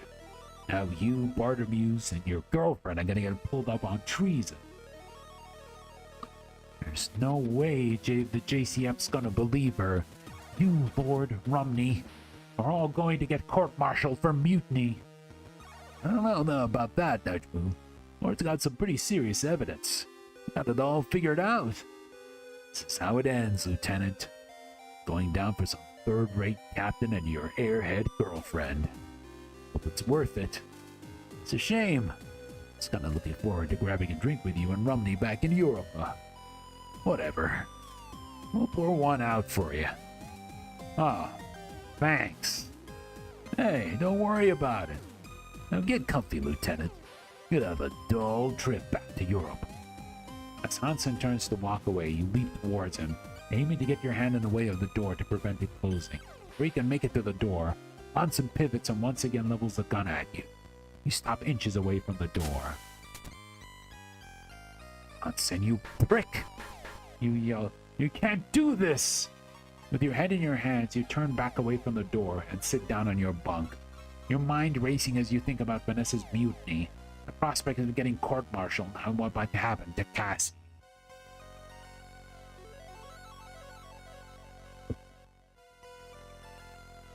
You're so angry that you can barely think straight. Different thoughts rush on your mind, but you can't focus on one for long until it's replaced by another, and your mind becomes a roiling storm of emotion. Eventually, after much pacing, swearing, and the occasional kick delivered to the now stubbornly shut door, you manage to calm down enough to begin formulating a plan. She's not going to get away with this. April 24th, Planetary Calendar 214. Following the murder of Dr. Rosarium, Lieutenant Lord takes command of the JFS Gundog on the grounds that both the captain and our second-in-command are unfit for duty. As her first act, Captain Lord has Mayor's Bartermuse and Lieutenant Commander Quinn confined to their quarters on suspicion of treason. The ship's security officer, Lieutenant Najumu, is also confined to his quarters after refusing to follow the new chain of command. Jovian Space, Lieutenant Najmu's quarters, the Jovian patrol ship, JFS Gundog. And this is messed up. You wince and draw your hand back from the wall panel next to your bunk. After spending half an hour unsuccessfully trying to find the catch to remove the panel, all you'd managed to do was snag your nail onto an edge and tear it. With a loud exhalation, you move from your bed to the computer terminal on the other side of the room. Idly hit a few keys. The response you get is the screen displaying the same familiar text as the last few times you tried it. Access denied. Insufficient authority. Easy as it was to hate her, I had to give Vanessa credit. Her machinations had clearly been well thought through. Nothing had been missed when it came to making sure he would remain in prison. I hadn't noticed it when you awoken earlier, Someone must have gone through your quarters whilst you were unconscious. Small items like your nail scissors and your metal bookmark have been taken, leaving you with nothing to pry open the access panels. Sitting down in the chair in front of the terminal, you wondered how long she'd be planning this and how much she'd accounted for. Placing your elbows on the keyboard and your head in your hands, you sigh again. You've gone through every tick you learned in your time as a security officer, and none of them will helping you get out of here. Leaning back and looking at your watch, you see it's been nearly 6 hours since you've been in prison. You felt the rumble of the Gundog's engines coming back to life about 3 hours ago. It'll only be a matter of days until you arrive back at Europa Colony. Waiting for you there, if Vanessa was successful, was a trial for treachery. You put your head in your hands again at the thought. There's only one outcome for a guilty verdict on that charge. Execution. Ugh. Leaning back in the chair, you stare listlessly at the ceiling. There had to be something you could do. Alright. Suppose I've got the time I need to catch up on my reading now. I wonder if I make it through the last 6 books before we get back to Europa Colony. At least I've got enough uniforms to last me until we get back to the Europa Colony. Gotta look good for my trial. I always wished I could have a few minutes longer in bed each morning. If that wish has come true. I haven't got access to anything. Not even my mail or calendar. Not that it makes a difference. Never been much good with computers anyway. It's been locked since the last 10 times I've checked it. Don't see that it's changing anytime soon. Is there anything else we can actually check? No, it doesn't seem like it. What about use? Let's give this one more go. You clamber up to your bed and run your fingertips around the edge of the panel, trying to find any give or sign of a catch that you can use to remove the panel. Unlike the cover for the emergency mechanism in the airlock, this panel is clearly designed not to be removed using bare hands. Without a tool, there's no way I'm getting this panel off. Great. My Tales of the Cosmic Champions books. I'm not going anywhere, so I could always take a break. Let's see, where was I? Ah yes, Fleet Commander Wang has been imprisoned by his own side because... You know what? I don't feel much like reading actually. Okay, let's see. Type in a few commands and attempt to navigate further into the terminal's interface. Every action you carry out is met with the same response. Access denied, insufficient authority. Yeah, I thought so. Sighing, you run your hands through your hair, wonder if there's anything left for you to try. Just about to make another attempt at levering the panel next to your bunk off the wall when someone knocks loudly on the door. Step back from the door, Najumu. What do you want, Rumney? Just shut up and do it! With a sigh, you move back to the far side of your quarters. You move? Yeah. Now you just stay there, Najumu. Roll your eyes. What did they think you were going to do? You're lucky the captain's so generous. You get room service. As Haru steps back, Dylan comes around the corner carrying a tray of food from the vendor in the mess hall. Hey, Lieutenant, how's it? Whoa, let's chat there, Dees. Tray on the ground and walk away. Yeah, chill out, Rumney. Whatever. Muttering under his breath, Dylan lays the tray on the ground halfway between you and the door and walks out of the room with Haru keeping their gun trained on you the entire time. Looking down at the tray, see it's a fairly standard meal. Burger, fries, and a soda from one of the vending machines. I had to assume that Dylan had chosen this for you, as you couldn't imagine either of the pilots being so generous. Now stay where you are. With her free hand, Haru reaches for the control panel on the opposite side of the door. Within a second, the door slides shut and you hear the click of the lock. You sigh to yourself. You weren't happy about the situation you were in, but at least they were feeding you. Let's look at this. As a standard burger meal at a reinforced recyclable cardboard tray. Probably giving me a cardboard tray instead of a steel one to make sure I don't use it as a tool or a weapon. Once I finish eating the food, well, this tray will be good for its nutrition if they forgot to feed me for the rest of the journey.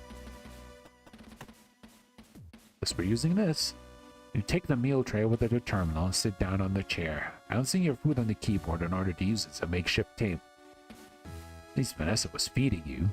I've been starting to worry that if you left locked in your quarters the entire journey back to the Europa colony, no one bothering to check in on you. After picking at a few fries, you raise the burger to your mouth and bite down. Ah! What the hell? Place the burger back on the tray and run your tongue over your teeth. It bitten out something hard. Pulling the back of the top to investigate, find an entirely unexpected ingredient. Dylan, yes! Resting between the imitation lettuce and beef is a small pocket screwdriver, just short enough to be hidden within the burger. Grabbing it with a napkin, you inspect it. Not only is it small enough to wedge between the gaps in the panels that make up the ship's ceilings, walls, and floors, but it's also got the right size to unscrew any fixtures you may come across. Oh, this is perfect! Oh, good job, Dylan! You whisper to yourself, you got a screwdriver. Stand up to put it to use, but your stomach immediately roars in protest. Okay, first things first, I guess. You place the screwdriver in your pocket and pick up the burger back up, quickly devouring both it and the fries. Now it's time. Okay. Use. Even I get the door open, Haru's on the other side. Don't see them hesitating to pull the trigger. Oh! See how good Cassie's knowledge of illicit ship-based activities is. Oh, am I kidding? Knowing her, there's a way to break a rule without getting caught. She knows it. You inspect the floor panel, finding where it meets another panel, kneeling down to run your hands over where there's a visible gap between the two. Feel a flutter of hope in your chest as you find the gap is wide enough to fit the screwdriver into. Tentative exploration with your fingertips reveals the edges, catches that you can barely touch. It's like this might be my way out.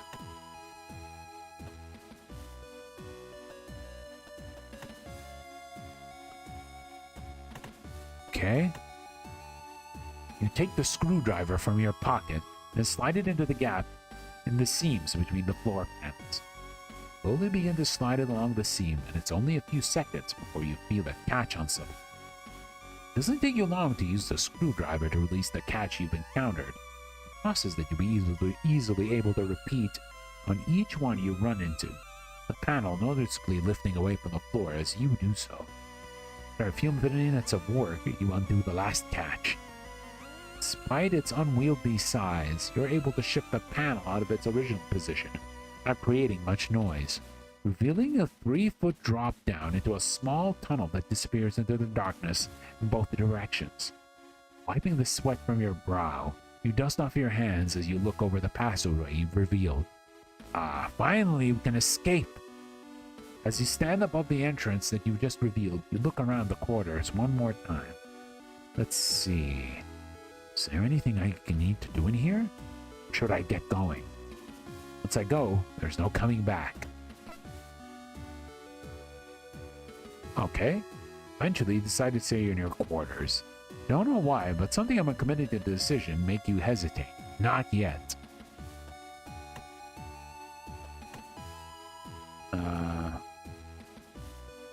We actually... Yeah. What about the computer? Okay. There doesn't seem to be anything else, so let's go. You gaze into the darkness that lies up ahead of you. After a few moments of thought, your mind is made up. It's time to go. You grab the floor panel and slide it into a position where you'll be able to replace it once you've entered the crawlway. Once it's in place, you lower yourself down into the space underneath the floor. Kneel down and slowly drag the panel over the opening above you. It takes you a few attempts to get it into the correct position, and eventually you have it, and all the mounts slide neatly back into the catches that had secured it in place. Now, in absolute darkness, You drop into your knees and reach out with your one hand, groping at the darkness. Got no idea what lies ahead, but you begin to crawl forward. The absolute darkness of the crawlway leaves you disoriented as you fumble your way forwards. Every now and again you hit a corner, a drop, or a rise that adjusts your trajectory. Hearing nothing but the gentle hum of the ship's systems or your own awkward shuffling, and unable to make out anything except for a dry, musty scent that had replaced the sterile smell that premates the gun dog, you quickly lose your sense of distance and location. With nowhere to go but onwards, you continue slowly. You have no idea how long it's taken you, but you realize that you're able to distinguish the vague features of your surroundings. Sharp edges are now ever so slightly visible, and the seams and bolts that make up the inside of the crawlways have faded into view. Renewed by the potential that light coming from somewhere must mean there's an opening leading into an accessible part of the ship ahead of you, you speed up, taking advantage of your restored vision to make your way forward without incident. You turn a corner and are met with a shaft of light that is broken up by the slow and lazy rotation of an overhead fan. Finally! As you continue towards the light, you also see that your singular path is now divided with new routes branching off in different directions, albeit with no indication where they might head.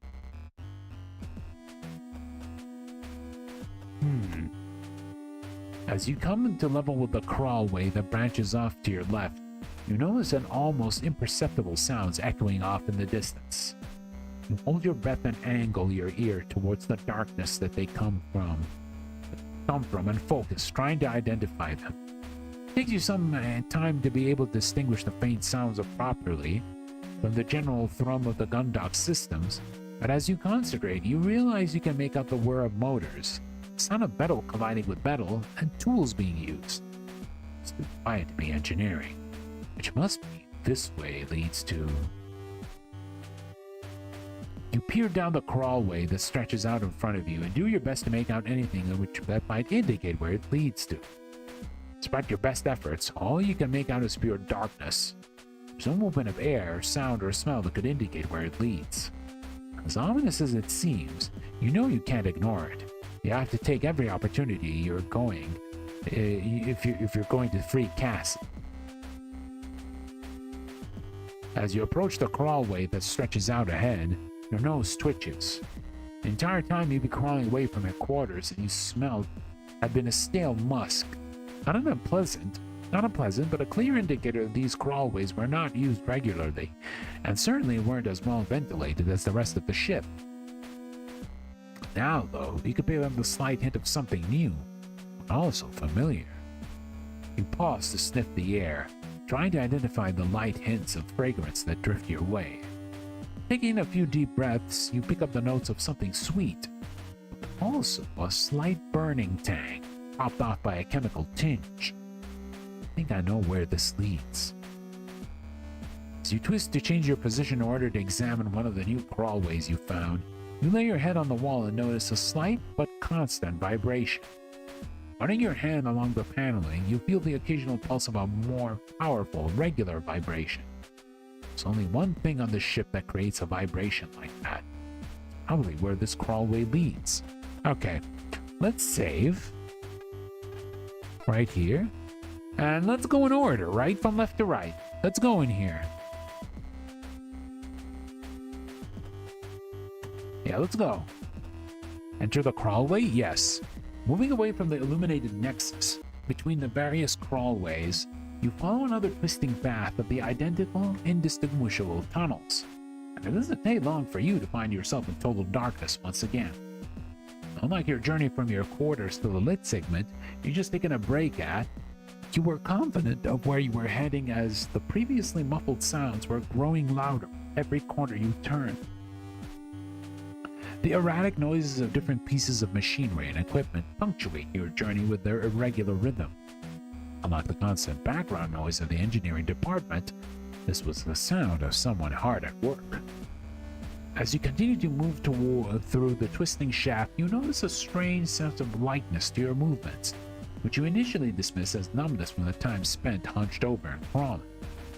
It isn't until you push against the floor with one leg and inadvertently send yourself gently gliding forwards that you realize you are leaving the area under the influence of the ship's gravity net. You hold your arms out in front of you to ensure that you don't slam face first at the end of the current length of the tunnel. Thankful that you hadn't pushed with much force when you feel cool steel on your palms. Feeling around to determine the direction you'd be heading in, next you eventually identify a turn to the right and carefully propel yourself off the crawlway wall. Soon enough you manage to adapt to this method of movement, propelling yourself by pushing off the tunnel walls or pulling yourself along the occasional pipe or protrusion. Eventually you turn a corner, and for the first time since you started down this path, you'd see the faint glow of light. Moving towards it, you realize that's the outline of a hatch built into one of the walls. Now, the sounds are almost as loud as if you were in the room with the machinery. You clearly make out the dull thrum of a gantry crane moving from one end of its rail to the other, interrupted by the irregular sound of an impact drive. Once you make your way over to the hatch, you grasp its faintly illuminated handle and twist. As you feel the mechanism disengage, you slowly push it open and peer through the gap. As you expected, the noise guided you to the hangar, which you take the time to carefully survey, looking for Hansen, Haru, or any of the member of the crew that you didn't want to run into. Aside from Dalton, who was hard at work on Hansen's Juno and completely unaware of your presence, you don't see anyone. Alright, let's go. Alright, let's look at this. At least this doesn't look like it's going anywhere. Fortunately, there wasn't any damage to the main door when that machine crash landed in the hangar. There had been this whole area. If there had been, this whole area would have been closed up to prevent depressurization of the rest of the ship, and Dalton would be doing these repairs in a spacesuit. Looks like Dalton's made a lot of progress on the repairs for Hansen's AF. Also, with a few open panels and the tools he left nearby, you wouldn't be able to tell there was anything wrong with it. Looks like, it's the same one, right? Even in normal circumstances, I wouldn't be totally certain of what was in there that could be useful. Half of them being encased in Dalton's foam, the others lost to space. There's no way knowing what we've got and what we've lost. Some of that machinery looks like it's been recently used, probably to help Dalton swap out the parts on Hansen's Juno. You perform another quick scan of the hangar to ensure that it's still just you and the cadet all around before kicking off a nearby wall towards Dalton. You can tell he's completely absorbed in his work. It isn't until you lay your hand on his shoulder that he has any idea there's someone in the hangar with him. Chief, I was just finishing off the final recoupling of the new bell nozzles to the directional. Startled, Dalton swivels to face you. A look of terror on his face instantly replaced with one of pure confusion. Oh, it's you, Lieutenant. Wait! What are you doing out of your quarters? You're supposed to be locked up until you get back to Europa. They said you're a traitor. Is this a breakout? You've come to take me out? It's part of your conspiracy? Oh no, help! In his panic, Dalton shoves you away from him and then turns and scrambles away, using whatever purchase he can find on the armored frame's surface. Once out of your reach, he kicks off the machine. Fortunately for you, he doesn't make solid contact, his feet instead catching it at an awkward angle, which sends him drifting away slowly, despite his writhing and thrashing. Dalton, shut up and get back here! You launch yourself and manage to grab his ankle, anchoring yourself to the front of the Juno with your free hand before he's too far away. But his loud protestations and best attempts to free himself, you drag the cadet back towards the Juno. Help! Help! I'm gonna be As he continues to thrash around, it takes most of your strength to pin Dalton into the armored frame. A challenge that is made all the more difficult by the lack of gravity. Using your legs to brace yourself on a nearby safety rail, you pin him with one arm and cover his mouth with the other, making sure he isn't going anywhere or alerting anyone. Dalton, please calm down. I'm not here to hurt you. I'm here to...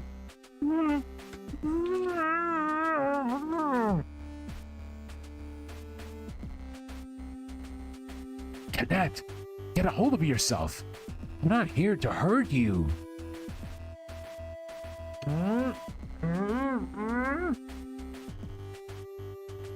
That's right. Just take it easy. I'm going to let you go, okay? I just want to talk. Apprehensively, you slowly release your grip on Dalton and remove your hand from his mouth. He slumps it in the microgravity, remaining in place. But Lieutenant, you should be out here. They said that you were a co-conspirator with Commander Quinn and the captain, that you had to be... Who said that, Dalton? I mean, Captain Lord and the ensign said. And do you really believe them? Well, that's, I mean... But she said... You sigh with exasperation, holding both of your hands to stop Dalton before he spirals back into an anxious ramble. I was a traitor to the ship. Do you think I've done everything I've done to make sure everyone has stayed alive? Like getting the power back online? Securing that machine? Look, I'm sorry I scared you, Cadet. It's really important. Lieutenant Lord is lying about everything. Captain Bartomuse and Commander Quinn have nothing to do with what's been happening, and there's no way that Quinn could have killed the Doctor. That's why I'm here. I need your help to... Oh, shoot. Hey! You hear Ensign Rumney's call echo across the hangar. Fortunately, the two of you are behind the Juno and can be seen from the entrance. Taking advantage of this, you shove Dalton towards them, using him as a distraction as you slip into the Juno's open cockpit and out of sight. For a moment, consider closing the hatch, but you realize that there's no way Haru would miss that happening, and with Dalton floating towards them, they'd instantly get suspicious. Alright, stranger, how you doing? I'm doing good. Hope you're well. Instead, you get as far back into the cockpit as you can and freeze. Oh, geez, kid. Be careful. What are you doing floating around like that? What's with the screaming? Something happened in here? Oh, I was just what? What's going on here, huh? Holding your breath and staying as still as possible, your grip tightens onto the back of the seat. All you can do is hope that Dalton doesn't give you away. Oh, that's good to hear. That's good to hear. Well, it was because my Kid, spit it out. There's something wrong with the AF? Oh, no. There's nothing wrong. Nothing. It's all fine. It's just... Seriously, what have you done? Do I need to check it out? You hold your breath and grit your teeth. The sound of what you had to presume was Haru knocking on the frame's armor rings through the cockpit. It was nothing. I just got the impact driver caught in my jumpsuit, and then it started going because I accidentally hit the trigger and everything started bunching up, and I couldn't stop because... Alright, kid, okay. Take it easy. Yes, Ensign. You all good? Yes, Ensign. Thank you. I got it off by... Okay, cool. Got it. Just stay calm next time, alright? Yes, Ensign. I will. Sorry. Alright, well, if that's it... Yes, Ensign, it is. Nothing to worry about. Take it easy, kid. Remain still within the tense silence, doing your best not to move. Well, I'm off to defend Super Earth. Oh, are you playing... Wait, are you playing Metal Wolf Chaos? That sounds like something out of Metal Wolf Chaos, right? I hope I got it right. Nope, Hell Divers. Ah, damn it. I was close though. But yeah, have fun, stranger. Yeah, it's Hell Divers 2. It's Hell Divers 2. Yeah, have fun, stranger. Thank you for coming by. Appreciate it. You remain still within the tense silence, doing your best not to move, trying as hard as you can to not even breathe. As far as you could tell, Haru had left. You have no way of knowing for sure. Remaining motionless, you stay hidden in the cockpit until... Lieutenant, it's safe to come out now. Feel a bit guilty for your paranoia.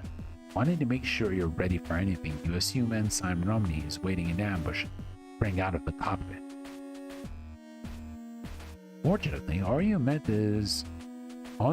with is still a hangar and a fresh cadet garage. Sorry about that, Lieutenant. I didn't mean to get you into trouble. I just... Looking around to make certain that you're alone with Dalton once again, it's a few seconds before you respond. Hey, don't worry about it, cadet. Thank you for covering for me there. Yeah, no problem. But what do you want me for? Why are you here? I didn't want to believe what they said about you and the captain and the commander. After you locked you up, I heard Ensign Cruz say that... Dalton. Hey! Calm down. It's okay. Sorry. You take a deep breath and close your eyes, sighing before you begin. Something about asking the cadet for his help seemed wrong. Though he was working on a JCF ship, he was still basically just a kid. You knew that he had the technical skills you needed. I'm here for your help, Dalton. I can't get control of the ship back from Lieutenant Lord. Both the captain and Commander Fred are going to be executed as traitors. I can't do it alone. I need the help of someone who knows all the systems on the ship, and that's you. You want my help? That's right. You know your way around the ship is almost as well as the chief. You could really help me out here, cadet. As you talk, Dalton begins to fidget with his gloves, glancing around nervously as he does. I've just got to do something over there quickly. Once again, you reach out to grab him, but this time Dalton manages to evade you. His feet firmly plant on the Juno, and he propels himself towards the opposite side of the hangar, disappearing behind some of the remaining storage crates. Damn it, Dalton.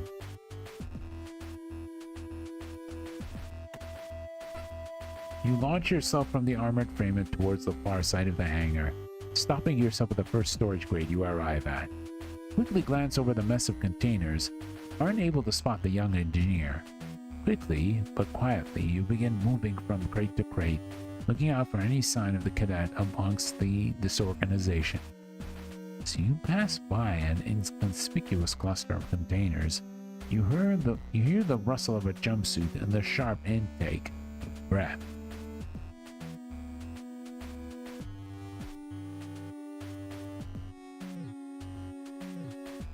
You pause and turn your attention to some of the crates opposite to where you'd heard the noise come from, giving them a few seconds, a fake investigation, before launching yourself towards the nook that Dalton had hid himself in.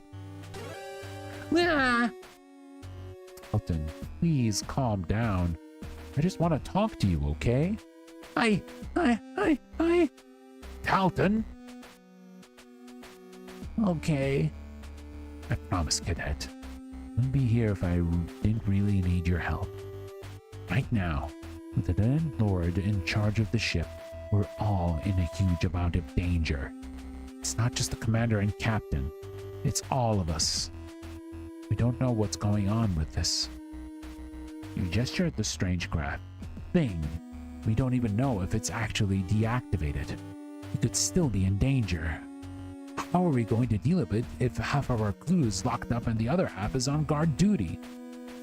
All I need is a little bit of your help. I can prove Commander Quinn's innocence. Then that's one major blow to Lord's justification for this mutiny. After all, after that, to provide the captain innocent too.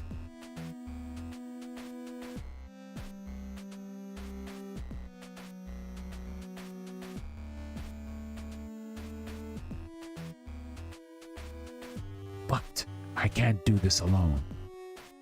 That's why I need you. I know the chief's taught you a lot already. With your help, I can get this done before we can get anywhere near Europe. Oh,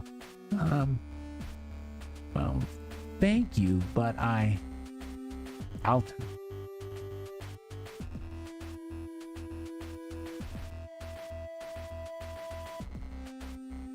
You lay your hand on his shoulder.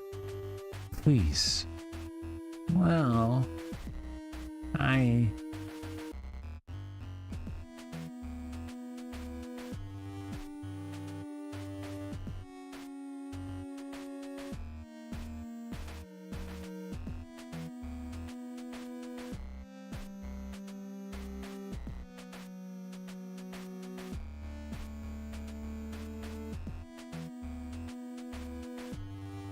what do you want me, Lieutenant? Why do you want me, Lieutenant? I mean, are you sure? I'm just a cadet. I don't really know that much of anything.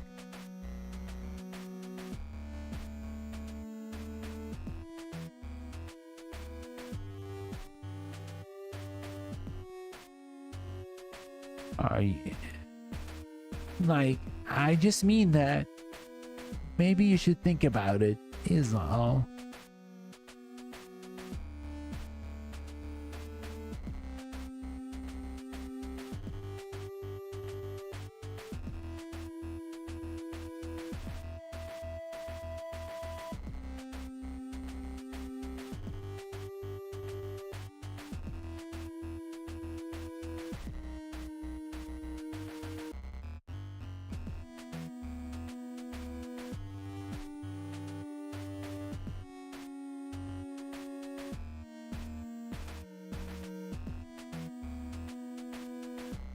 Dalton?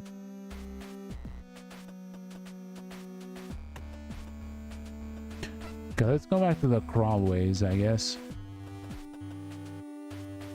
Let's go to this one.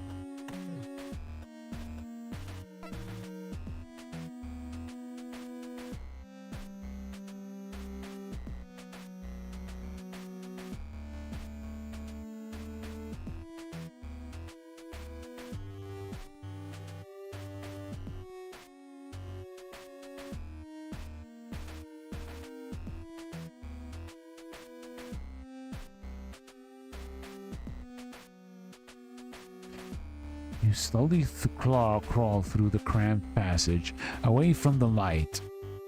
Being cast downward from away from the light being cast downward from the shaft containing the large fan. Does it take long for you to find yourself in complete darkness once again?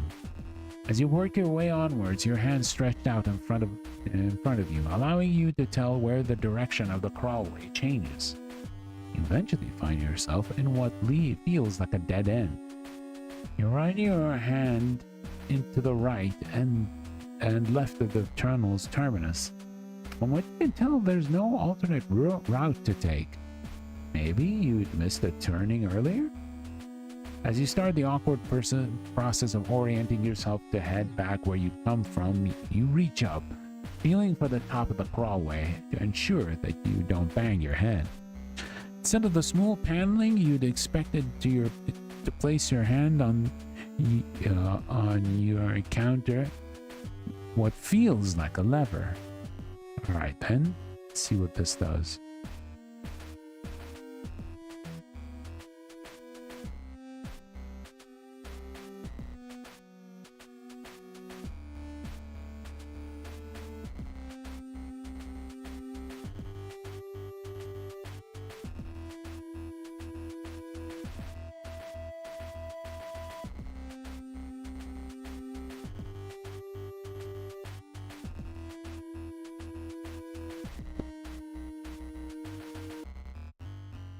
Alright, let's see what this does. Crossing your fingers that you're not about to open a hatch into space, you grip the lever and push it. With surprising ease, the lever moves, and with it you feel the mechanism slide from one position to another. The panel above shows you shifts, slightly revealing a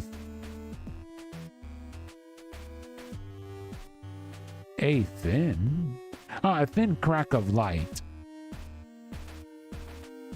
Okay, now where are? Pushing up opens the hatch above you, and sliding up, you look around to see that you emerged in the airlock. You clamber out of the tunnel, lowering the hatch behind you, but not closing it entirely. The airlock, huh? You muse. Not exactly the most useful to be, but it's better than being locked up.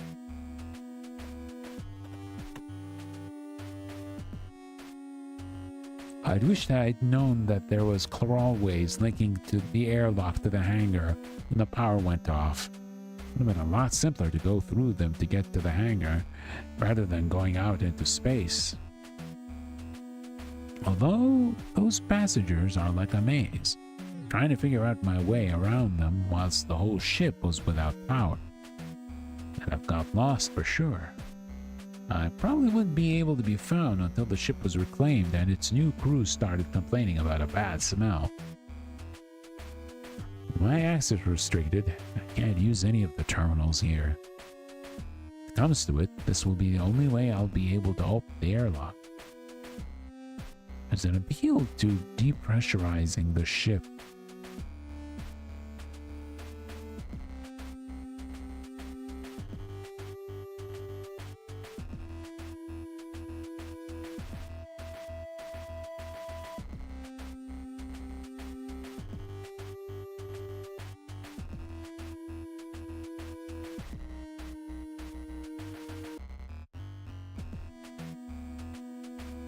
These are just standard emergency survival suits.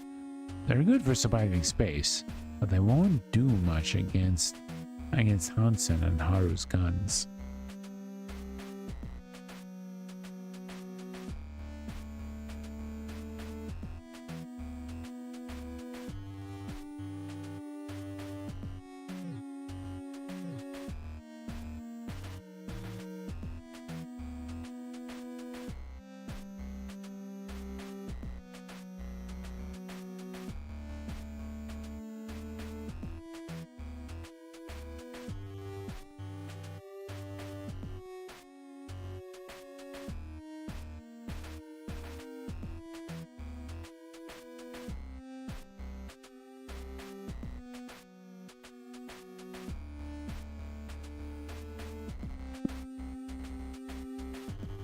Okay, there doesn't seem to be anything here.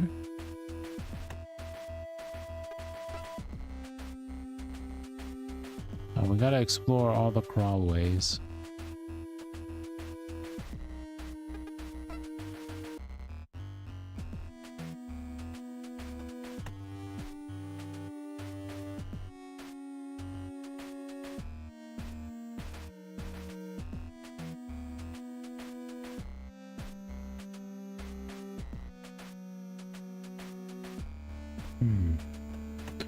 Well, you tread lightly, doing your best to keep your steps.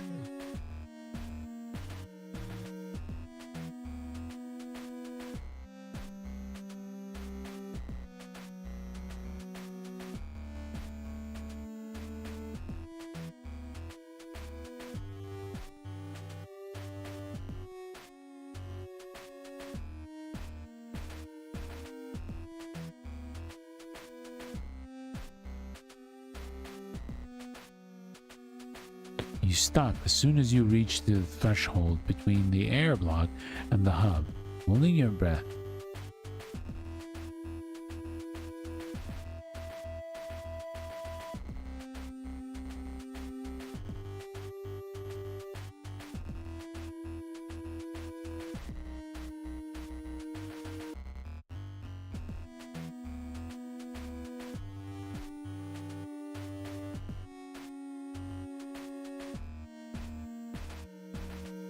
You stop as soon as you reach. Minigame? You stop as soon as you reach the threshold between the airlock and the hub, and, holding your breath, listen out for any sign that Hansen and Haru might be nearby. Sure enough, you can hear the two bantering loudly from the direction of the Forsyth thoroughfare.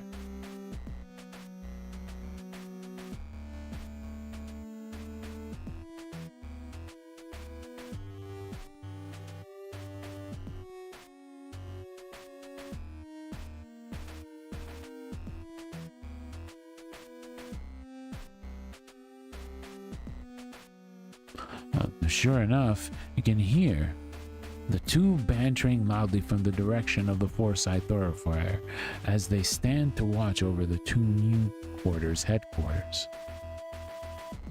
Okay, seriously, Lord has got it down bad for you. Yeah, I'm not that stupid. Trust me though, someone like that? No thanks. No way, Cruz. It's an easy promotion, right?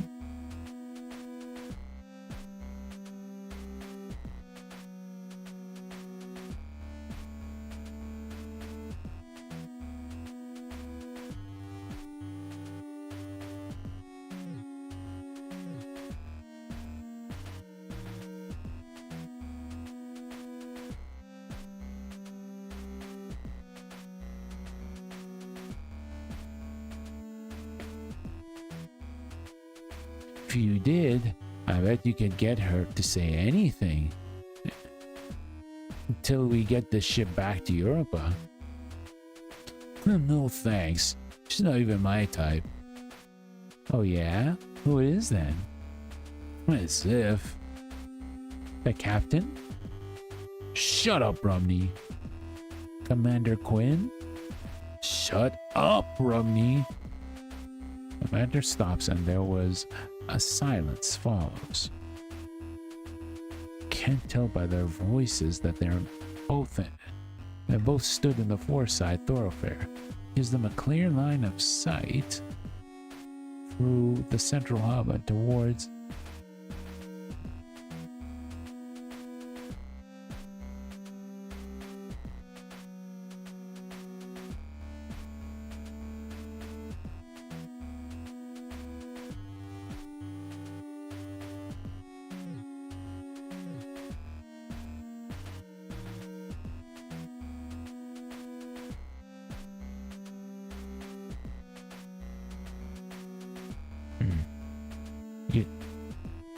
You could tell by their voices that they're both stood in the Forsyth thoroughfare, which gives them a clear line of sight straight towards the central hub and towards the aft thoroughfare. You left where you were. If you left where you stood now to head further into the ship, there was a good chance that you'd be spotted. Yeah. Someone actually needs to take a look at this.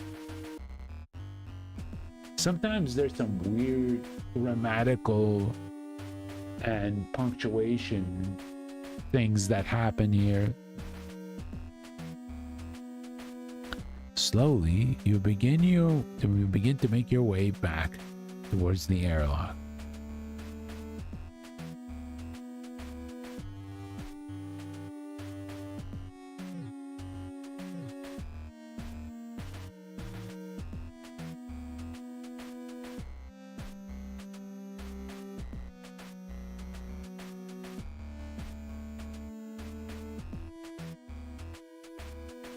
Slowly, you begin to make your way back towards the airlock.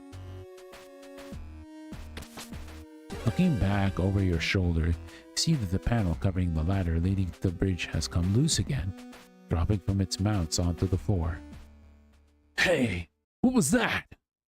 Man, I don't know. Sounded like something in the hub.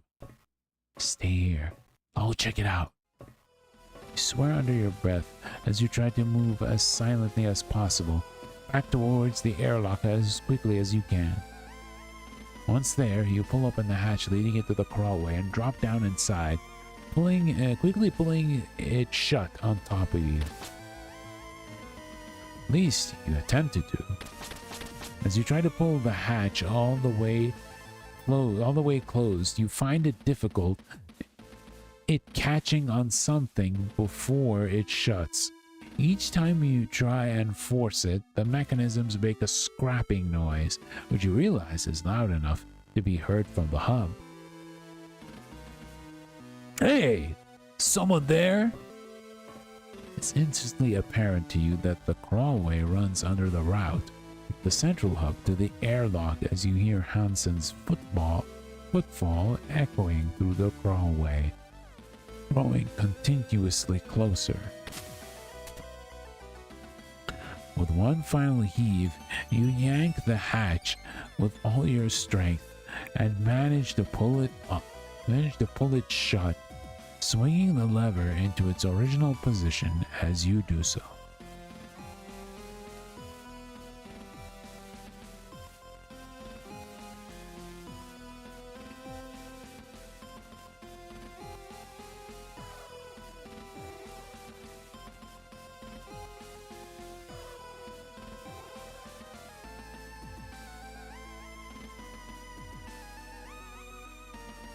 With one final heave, you yank the hatch with all of your strength and manage to pull it shut, swinging the lever into its original position as you do so. You sit still in the darkness, holding your breath. Piece of junk ship falling apart. You wait until Hansen's steps have completely faded away, until exhaling in relief. You remain in the darkness for a few minutes, waiting until all sounds of activity from the central hub disappear and you tentatively re-emerge into the airlock. You should probably stay away from the central hub for the time being.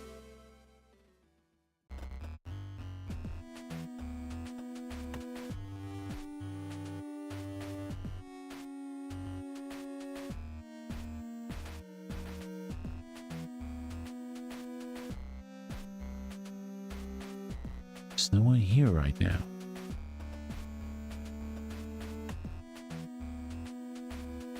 It's funny, I never paid attention to this hatch until just now, but looking at it, it's obvious. It's even got hatch written on it in huge letters. Heh.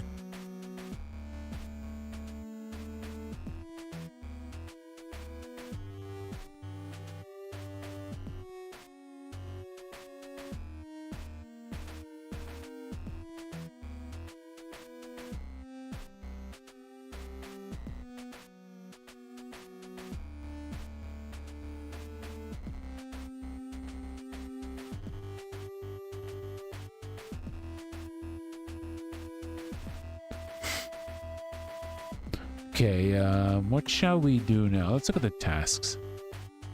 Find an ally. Alright.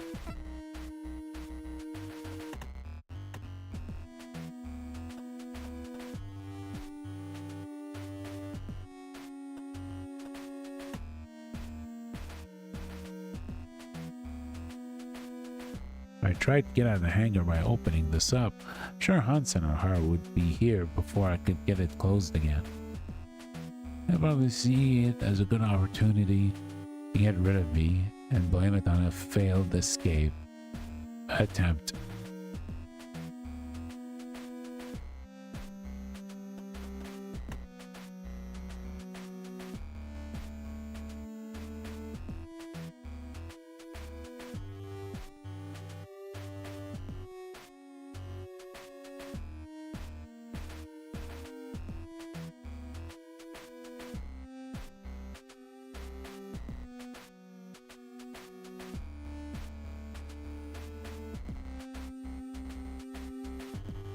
We move?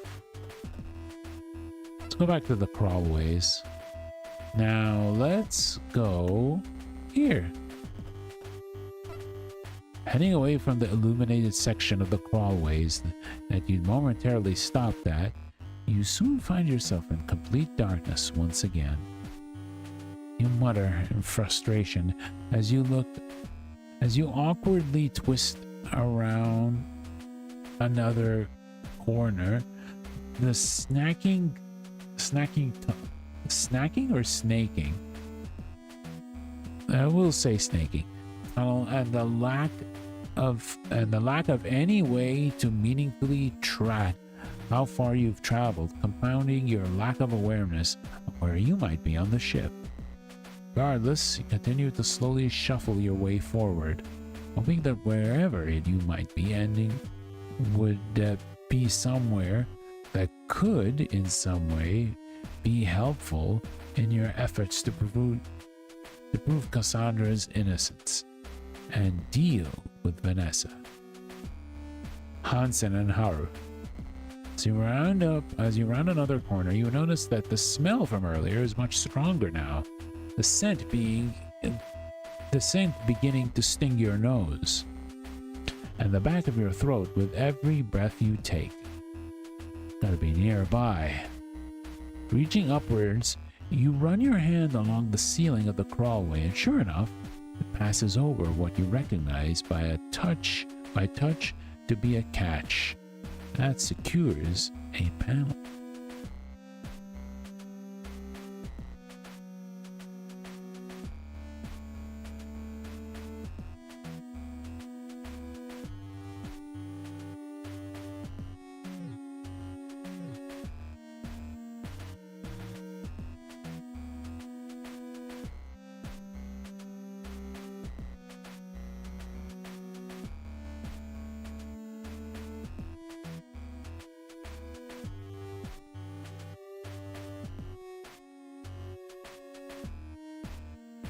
Reaching upwards, you run your hand along the ceiling of the crawlway. Sure enough, it passes over what you recognize by touch to be a catch that secures a panel in place.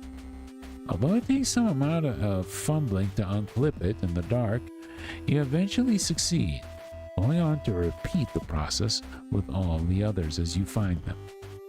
Once the final catch is released, you position yourself near one of the panel's edges and raise it slightly, looking around to confirm your location. Captain's quarters.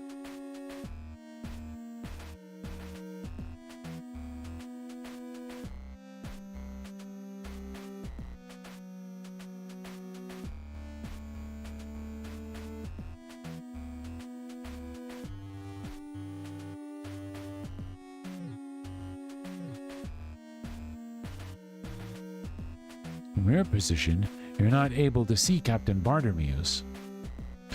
Mindful of doing your best not to alarm her, ensuring not to make any noise that might alert whoever is standing guard outside, you slowly slide the panel just far enough to allow you to climb out of the tunnel and into the room. Ugh!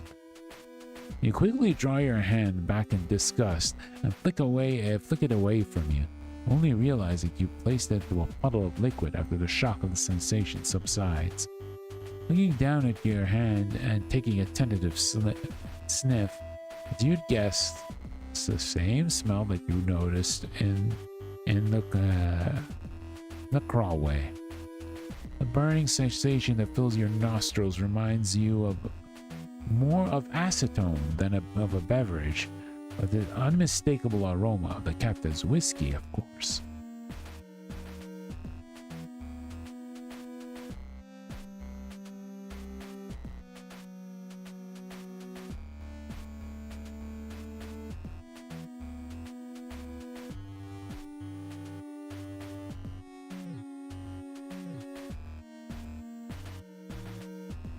You shift your position from where you just tried to climb and move away from the slick of whiskey, rising up into the room once you're far enough away that you won't accidentally douse yourself in the spillage.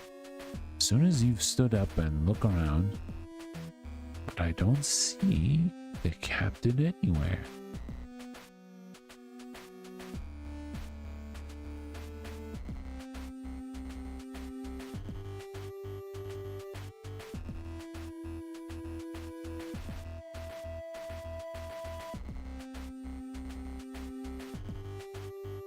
Captain? You whisper as loudly as you dare, doing your best to not be heard beyond the confines of the quarters. Captain? You hiss slightly louder this time. No response forthcoming. You sigh and move away from the open panel and further into the captain's quarters. Captain, where are you? Now, finding yourself in an unpleasantly familiar situation, you head up.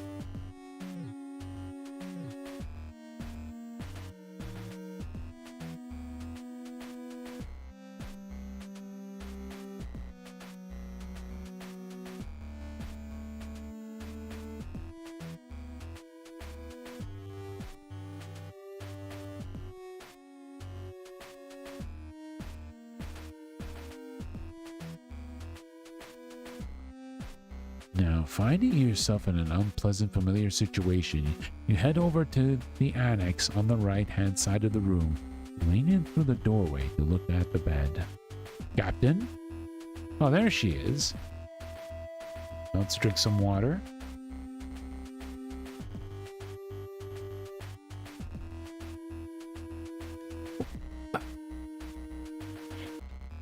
You sigh, pinching the bridge of your nose with your thumb and forefinger. Guess I shouldn't be surprised. Not expecting much, you head over to the captain and crouch down by the bed, laying your hand on her shoulder and giving her a few gentle shoves. Although you begin to push her harder, you still don't receive a response. Come on! At this point, you're all but shaking her, but she still doesn't stir. That's how it is, huh? A deeply exasperated sigh, you stand up and look down on the captain. Though the air scrubbing system was now working, still make out the powerful musk of the whiskey.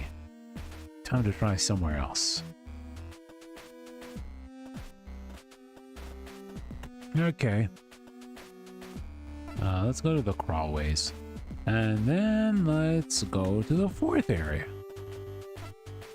Confident that you knew where this path would lead, you resume your journey through the ship's crawlways, steadily heading away from the light and towards more darkness. Then a mere two turns, you're once again enveloped in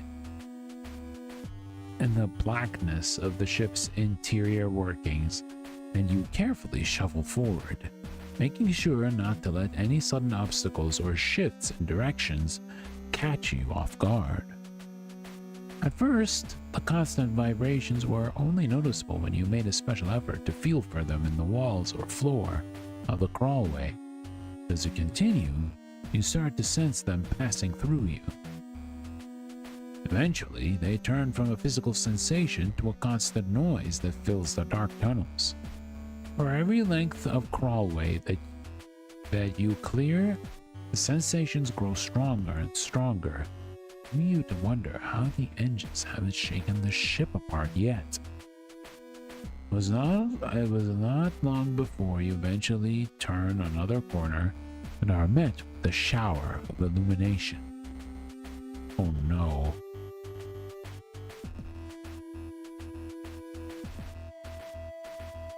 Shafts of light fall around you from the grating above, all the more visible due to the cloud of dust you've kicked up on your travels. Moving forward and looking up through the grating, you recognize enough machinery to know that you're near the entrance to the engineering department. You tentatively test the grating above you by pushing against it with your forearm, and find that it lifts away, freely with no need to unfasten any screws, bolts, or fastenings. Welcome relief from the catches and clasps you had to deal with so far. Twisting onto your back so that you'd better manipulate the grating without creating any noise, you've only just begun to push it upwards when it slams back down into place with a loud clang. A loud clang, it should be. You quickly reach the grating and, with no time to swivel onto your front to crawl away, start shuffling back towards the dark crawlways. Before you can get out of there, you see soles of a pair of boots step over you, blocking against the steel grill of the flooring above. Fancy meeting you here, Lieutenant Najumu. The terrifying, effortless ease, the chief squats down and pulls up the grating with one hand.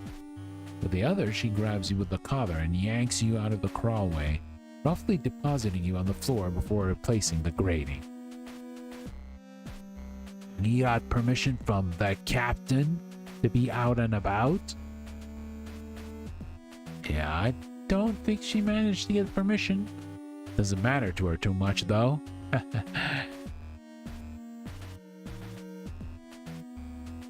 Chief, Hold that thought, Lieutenant. Come here. Taking hold of your upper arm with a grip far more powerful than you could have suspected, she begins to drag you away. You struggle and try to free yourself, but a combination of her raw strength and you being constantly off balance makes escape impossible. Chief! Hey, give me a second to explain. Chief! Chief! Come on. Stopping only to swipe her keycard through a terminal next to a door, the chief continues to drag you behind her as she marches on into the newly unlocked area. Only once she's put some distance between her and the entrance does she stop, throwing you in front of her as she does. Alright, Lieutenant, we can talk now. Chief! Damn it, I was trying to explain. Why do you think I brought you here, Lieutenant? The entrance to this department's wide open. Didn't want anyone catching sight of you somewhere you shouldn't be. Especially not if he gets me mixed up in this whole cluster. Impressed you even managed to find your way into the crawlways, to be honest. I don't know how you got there, though. Access from the corridors would. The chief's attention is pulled away from you to the hypotheticals of your escape. You assume that, given she's not raised the alarm, she isn't going to be dragging you back into your quarters or handing you over to the ensigns. Oh, someone hid this in my meal. I used to...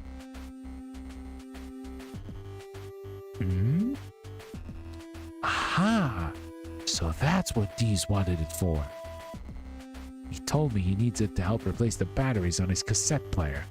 I told him to bring it to me and I could install some extra long life military issue ones.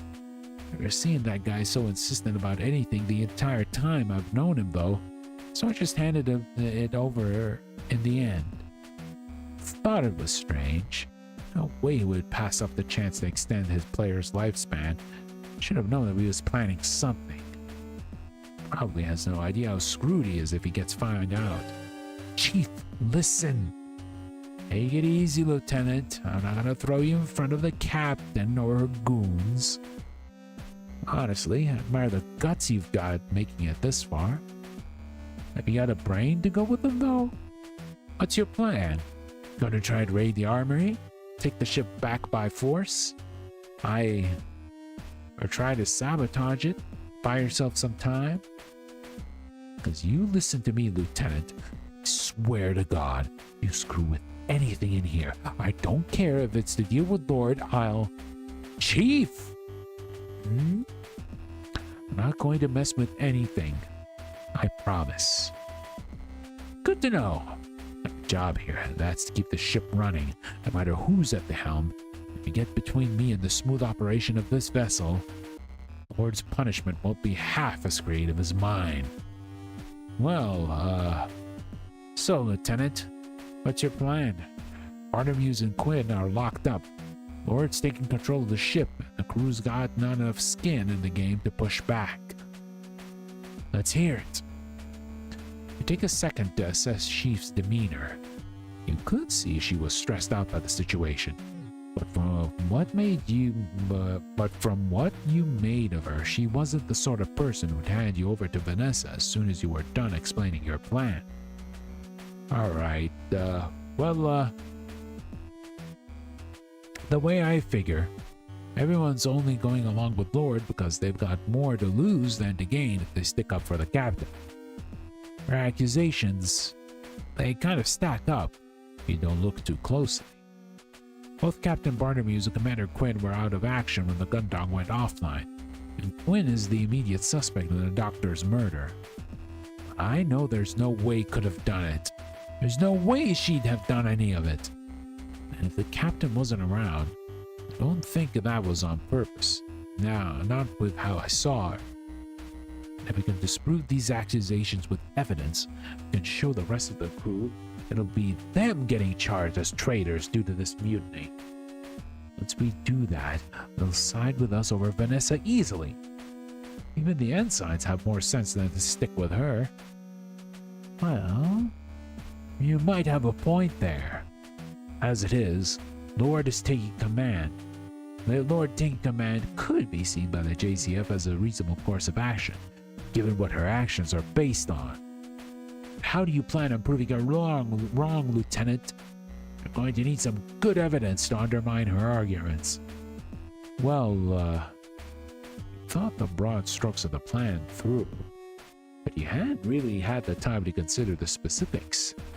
You've been too focused on navigating your way around the ship and finding out where you could access. I was hoping that I'd be able to get some help with that one, Chief. From you. Nice try, Lieutenant, but that's not happening. Sorry to burst your bubble there. There's no chance I'm going to get wrapped up in Lord's games. If you want help, you're going to need someone else. Right now, I've got to make sure these engines keep ticking over. Lucky I'm going to find the chance to get the long-range communication system back up and running before we get the Europa colony. Chief, wait! Giving you a chance to even try and convince her otherwise, the chief has already turned her back on you and is striding out of the door she dragged you through earlier. Chief! You chase after her, following her through the doorway and grabbing her by the unyielding muscle of her upper arm. Chief, wait! Just hear me out. In an instant, Chief grabs your wrist, pulling your hand off her and angling your forearm away from her in a way that almost sends you to your feet. I told you, Lieutenant, I've got one job, making sure the ship keeps sailing. I've got nothing against you, nothing against what you're trying to do. Keep me out of it. These engines are still touch and go right now, so if we want to make it back to Europa, they're gonna need my full attention.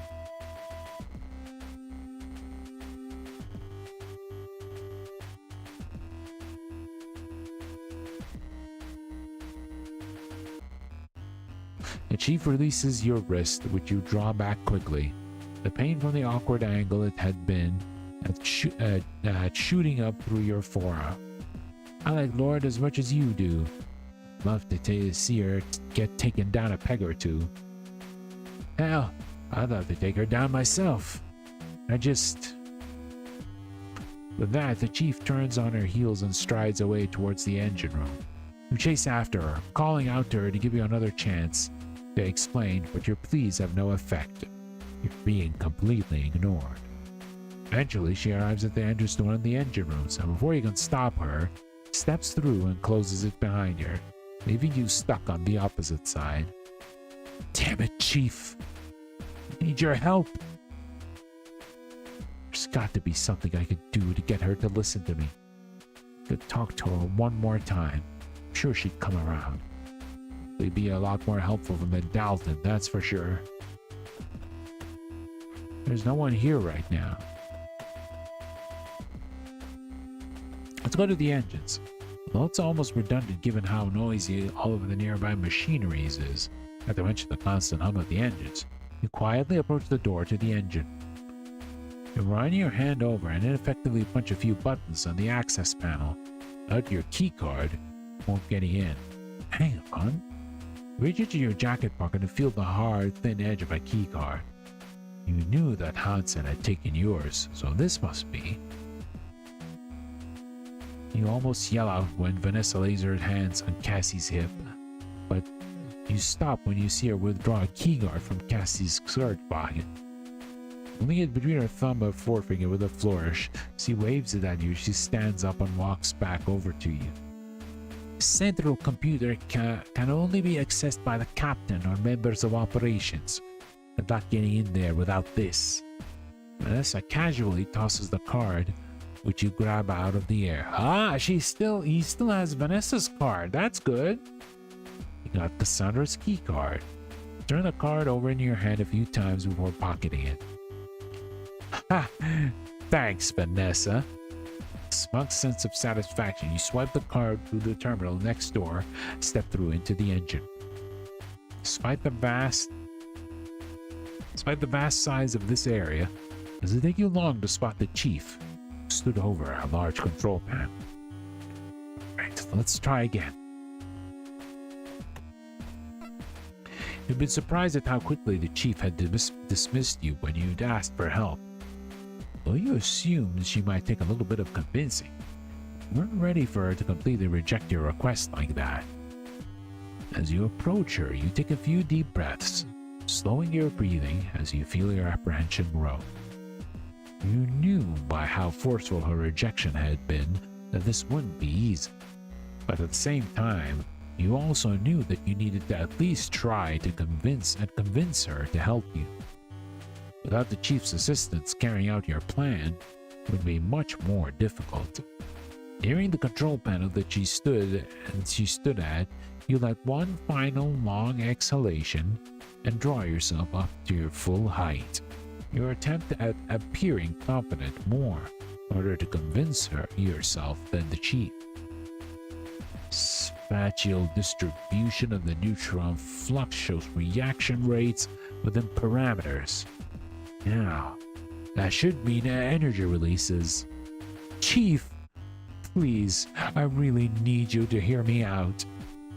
Should mean energy releases. For a moment, you consider reaching out to turn her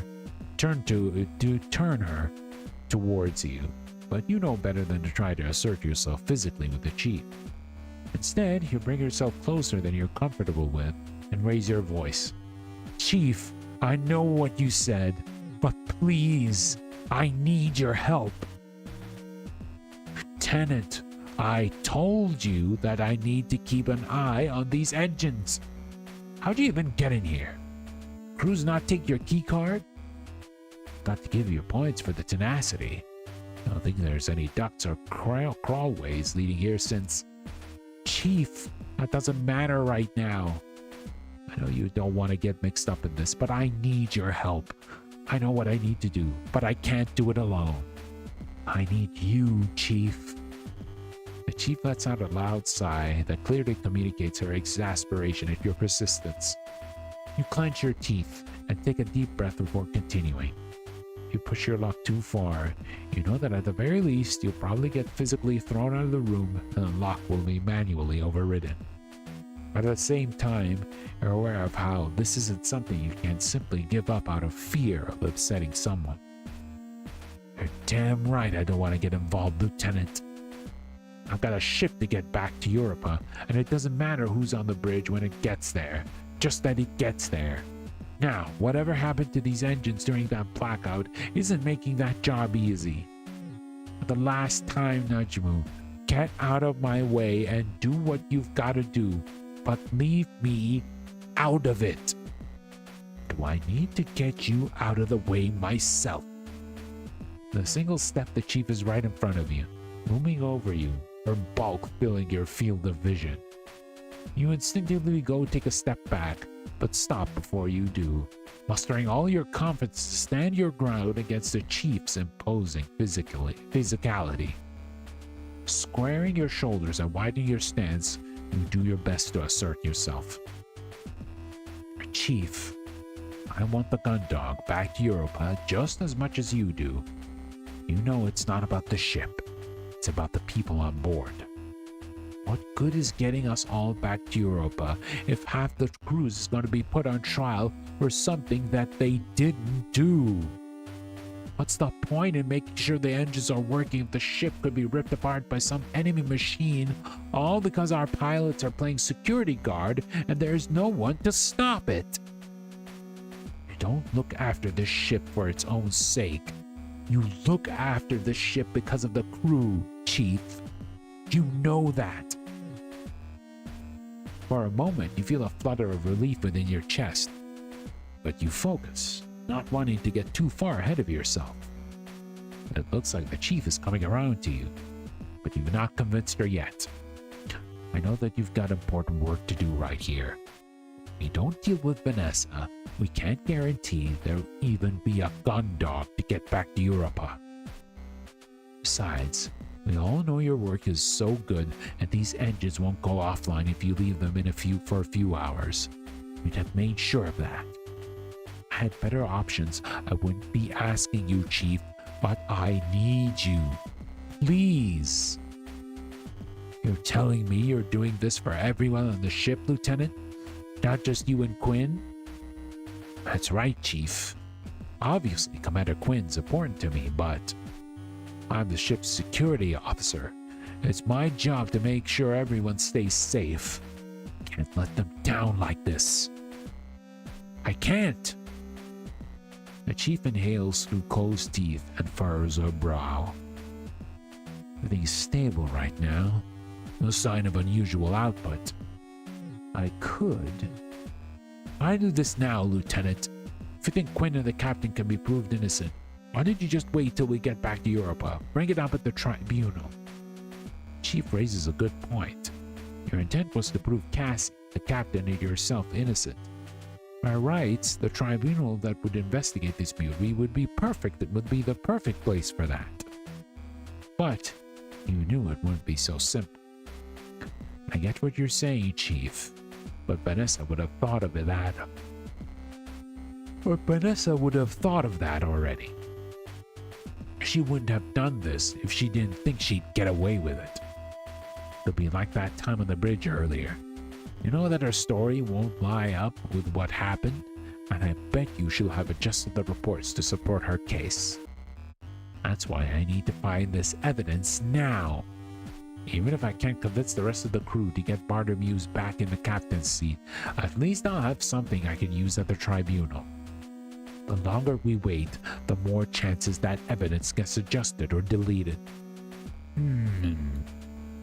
Seeing the chief taking her time to consider your points, you know you're onto something.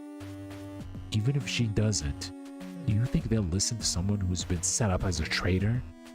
Vanessa's story even seems like it'll hold water. They'll probably just write me off. We don't need to let it get that far. I'm sure if we can show the rest of the crew that Vanessa's story will fall apart as soon as we get to Europa, they'll refuse to serve under her. Even Hansen and Haru won't stand up for her. They know it'll be their necks on the line. With everyone on side, we'll have a chance if that thing reactivates. Otherwise, we might never make it back. You make some good points, Lieutenant. Elation you feel at that response almost makes you giddy. Feeling you temper with pragmatism. Can't be sure you've convinced the chief yet. But are you sure you want to be doing this? What? Of course. I need to. You're locked up here now, but no one's gonna blame security for standing up their captain, especially after everything you've done. You certain you want to be sticking your neck out like this? Wouldn't be here if I wasn't, Chief.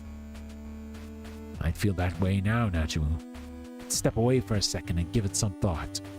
Sometimes when you're trying to fix something, the real solution isn't obvious till you take some time to think it over. Might be other options, you know? I want you to make sure you're serious about doing this, Lieutenant. You're serious, and you know that. Part of you wants you to tell the chief that here and now. But at the same time, you know that you don't want to risk pushing her too far. Almost won her over, and if you look like you haven't thought this through, might undo all that you've done to convince her. You breathe out and let your shoulders drop. Let some of the tension that you built up leave your body. Yeah, okay, Chief. I'll make sure that this is what I want to do. Thanks for hearing me out. No sweat, Lieutenant. Seems like your heart's in the right place. Just need to make sure your head is too. Without hesitation, the chief turns back to the control panel that she'd been working on and resumes whatever it is that she'd been doing before you had interrupted her. Maybe there were other options, but could any of them be as good as getting the chief to help you out? You'd have to give that some thought. Okay. So, let's look around. Let's go back to engineering. Let's go to the central computer. Hang on, I don't have my card, but I do have Cassie's. Remove the card from your jacket and swipe it through the terminal to the right of the door. To your relief, it opens immediately and you step into the room.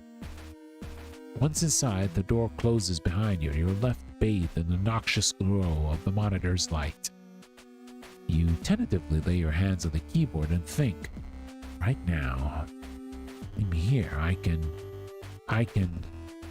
step back with a sigh. I have no idea what I'm doing here. You dejectedly turn around and leave the room. Well, at least I know I can get in if I needed to, I guess. Let's go to the crawlways. Let's go to the hangar. No, wait. Go to the crawlways again. And let's go to Captain's quarters. Let's look at stuff. Another empty bottle of Europa's special blend. Stuff's so rough. Captain should be able to afford much better stuff on her salary. I've seen imported Earth whiskeys at department stores that even I couldn't afford. I wanted to eat nothing but synth noodles whilst on my short leave anyway. Looks like the captain spilled a lot of whiskey on her desk. Some running off the edge and pointing on the floor. Must be what I put in my hand in earlier.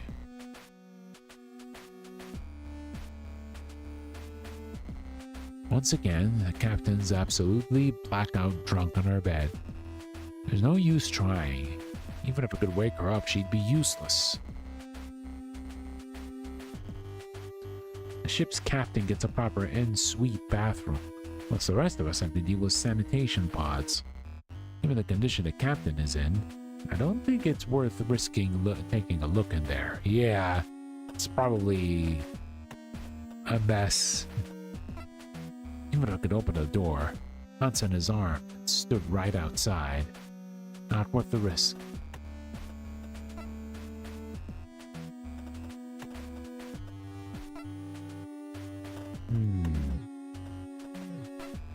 It's way too risky to go there right now. Hansen and Haru can pretty much see from one end of the ship to another from where they stood. If they catch me, they'll probably lock me back up again. Worse.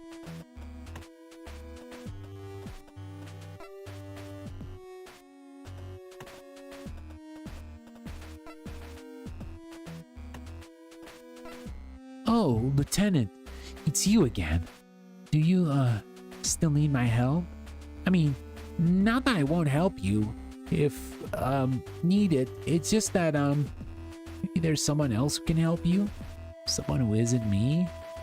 I just think, that I might not be who you want. I would, though, if you needed it. I just...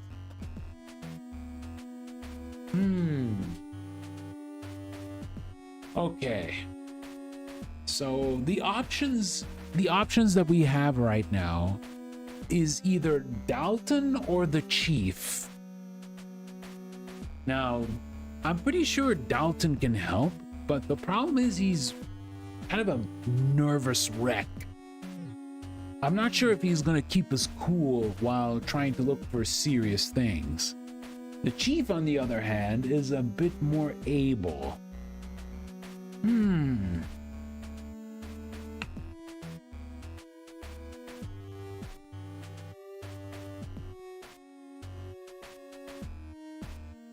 I wonder if we can get both of them.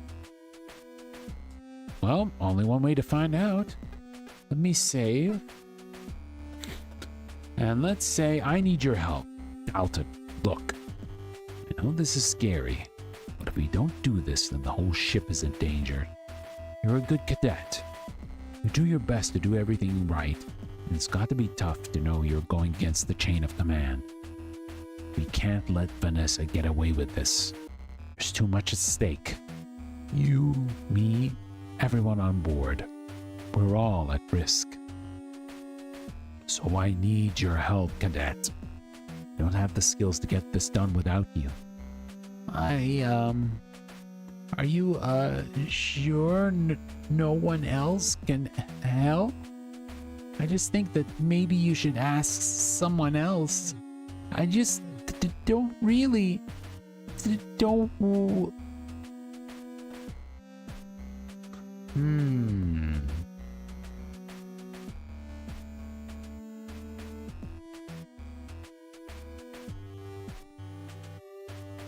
Let's see. Yeah, he just wants to make sure, double check. I don't know, man. I think the chief might be more suitable as someone who could help. Not Dalton. But you know, let's try Dalton. Let's see how it goes. Dalton, come on. I get it, I really do. But I wouldn't be asking if I didn't think you could do this. I need your help, cadet. I'm certain I can't do this without you. Please. Okay. I'll help you, sir. It's up to us, right? Everyone's counting on us. You breathe a sigh of relief. For a moment, you thought you weren't going to be able to convince Dalton. And if you couldn't, then things didn't bode well for you winning over the rest of the crew. Thanks, cadet. I knew we could count on you. He gave Dalton a playful punch to his arm. I could see a sense of optimism on his face rather than the usual anxiety or stress. So, what's the plan, Lieutenant? How are we gonna do it? Well, the first thing we need to prove is that Commander Quinn's no murderer. To do that, I need to get into the sick bay. How are you going to get there? Man signs are in both the four-side thoroughfare. They'll see you. Same way I got in here, through the crawlways. Point towards the open hatch that you entered through. Oh, well, what about me? Well, you're coming with me, cadet. But what if the Ensigns come in to check on me again?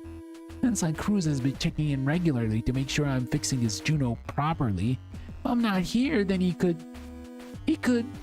Okay, cadet. I get what you're saying. It was a good point. Either Ensign found that Dalton wasn't in the hangar anymore, and they'd not see him leave, then would instantly raise a lot of questions. Questions you couldn't trust Dalton to remain calm enough to answer if he was found. Maybe you figure out what you need and then I could write it down for you? Or I can send you a message on the... Great idea! Raising your head above the storage crates, you check around to make sure you are both still alone and in the hangar. As soon as you're confident that neither the Ensign had dropped in for a surprise catch-up on the status of the Juno, you launch yourself towards the area's entrance. Quickly, methodically, and remaining constantly vigilant for any sign that someone was coming, open the storage lockers that house the hangar's emergency use spacesuits and grab their radios. Once you have them, you quickly close the doors on the lockers and head back to Dalton, placing one on his hand the moment you're with him. Radio, sir? That's right. Keep this switched on and turn into this frequency. That way, if there's anything I need help with, then I can call you. Just switch it off either the Ensigns stop by though, alright? Right. Got you. Okay, cadet. I'll be in touch. Yes, sir. Good luck. And look towards the hangar entrance again to make sure that no one's on their way before throwing a casual salute to Dalton, kicking off the hangar floor, and launching yourself towards the hatch. Once you reach, you turn back and give Dalton a quick thumbs up, pulling yourself back into the crawlway as you do so. As soon as you're fully inside, you twist around and close the hatch door behind you. Radio in hand, feel a lot more confident about your chances in saving Cassie and getting the ship out of Vanessa's clutches. Ah. Are you there, cadet? You realize to push the talk button and are met with a second of static before Dalton's voice sounds over the tinny speaker. Yes, sir. I can hear you loud and clear. Dalton's enthusiasm is infectious, and you crack a small smile. Good to hear it, cadet. Let's get to work. As you move away from the hangar, it doesn't take long for the effects of the ship's gravity net to return to you, and you transition from floating through the passage to resuming your slow and deliberate crawl. Your pace is reduced by the awkwardness of carrying the radio in one hand. It's causing clunking against the crawlway with each shift forward you make. Despite this, you soon find yourself back into the lit junction that connects the assorted passages which snake through the ship's interior. Taking advantage of the larger area that you're now in, you shift from your hands and knees and sit back against the wall, rolling your neck and your shoulders to try to get rid of the mild cramping sensation you feel. You allow yourself a few minutes to let your mind wander as you idly stare at the moving shadow cast by the blades of the fan overhead. Your thoughts drift around a variety of subjects, all involving what you'll do next. Eventually, with a sigh, you bring up the radio up in front of you, first making sure that it's still on the frequency that you set it to in order to pair it with the one you left Dalton. You press the push to talk button. Cadet, are you there? You release the button and wait in silence before trying again. Cadet Grange, do you read me? Your index finger rests on the button once more, and you're about to try for a third time when suddenly the radio squawks into life. Yes, Lieutenant. It's me. I'm here. Sorry, I was just making sure there was no one around. Thought someone may have been coming down the stairs, but it wasn't anyone. It was just... Closing your eyes and resting your head against the cool steel of the wall, you sigh loudly, letting Dalton carry on for a while before interrupting him. Don't worry about it, cadet. I'm just radioing in to tell you that I arrived at the junction in the crawlways that lit up and has a fan running that could see some light through. Any idea where I am? Oh, I think you might be... Just let me check. I think that, you're...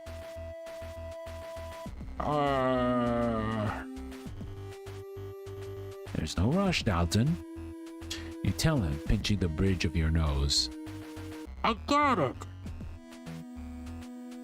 Since you left the hangar through that hatch, the only place could be is Maintenance Junction 72B. Which is?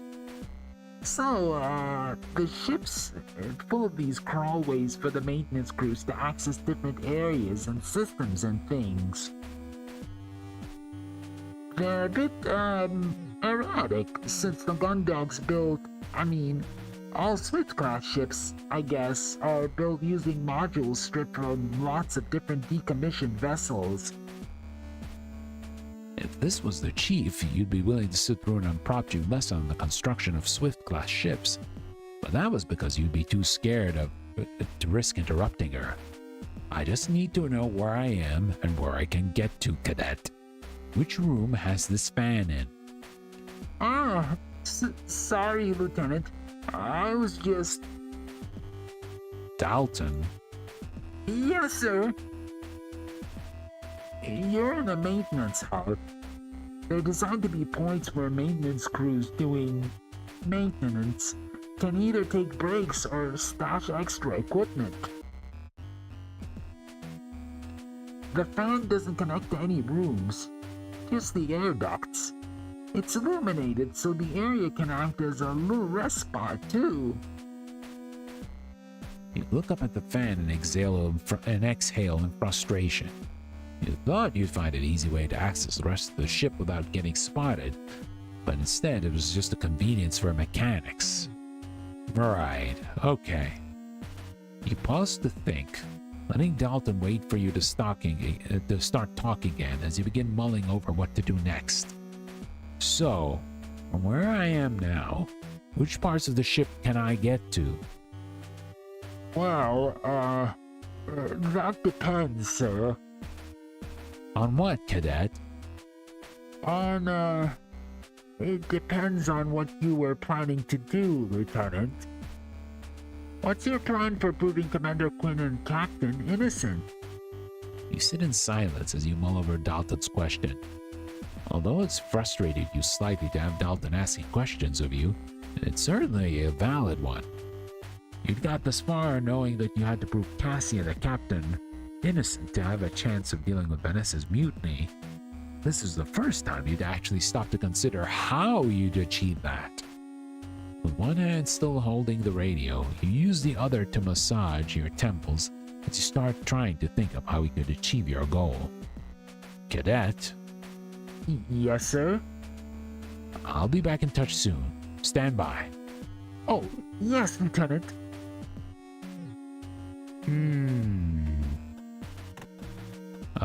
Can we actually go to engineering? Oh, not sure if there's anything useful for me that way. I don't even know how I'm going to deal with things. Okay, so I guess we're locked now.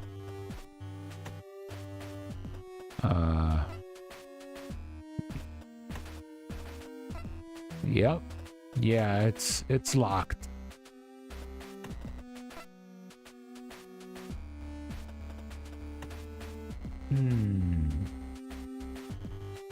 Dalton said that, despite it being lit up, the shaft of the fan doesn't actually go anywhere. It's illuminated the spot so it can act as a point for engineers to take a break or leave equipment. Why would they put light on the other side of a fan? Why not just have it on this side? The more I found about how the ship is built, the more I'm surprised we're still in one piece.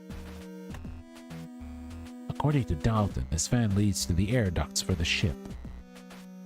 I thought it was in our air ducts already, though. You know what the difference is?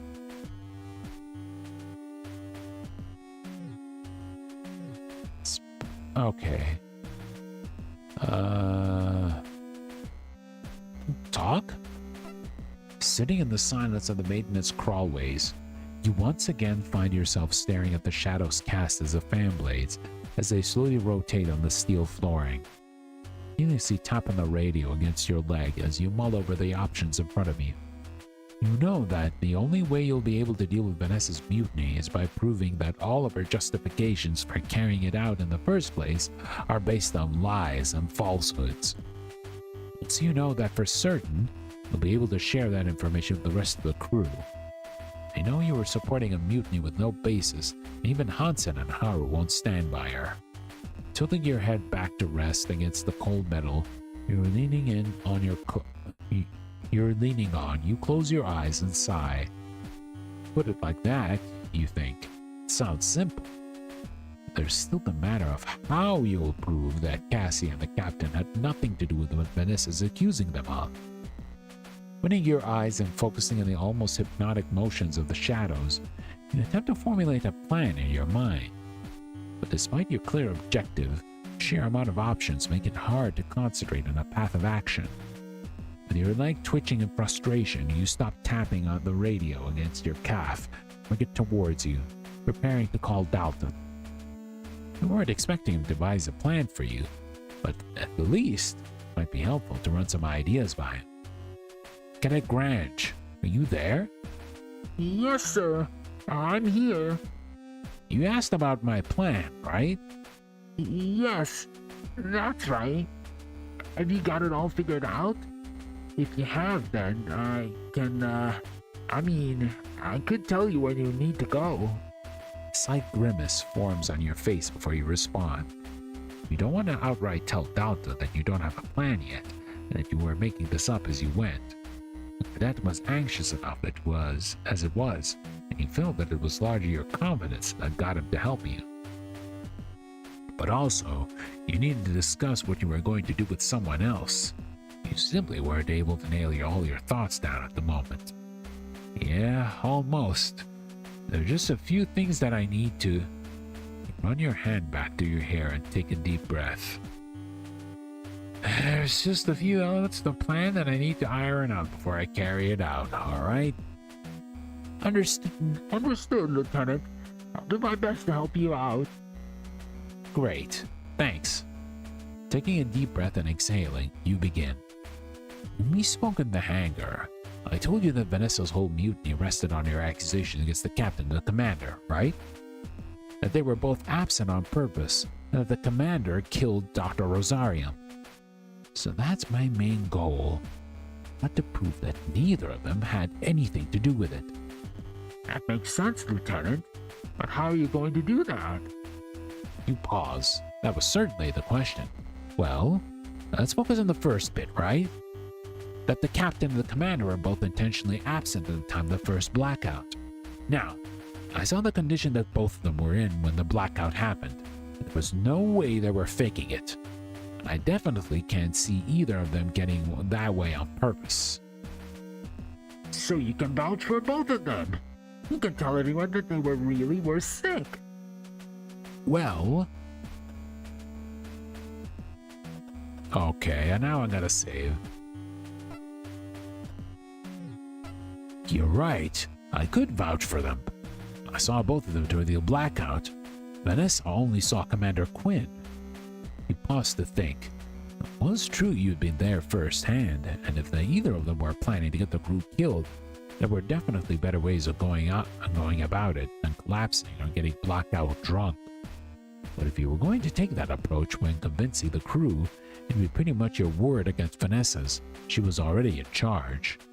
Plus, you think, no one had shown much enthusiasm for challenging Vanessa on the bridge, so you couldn't count on getting them on your side just with this argument.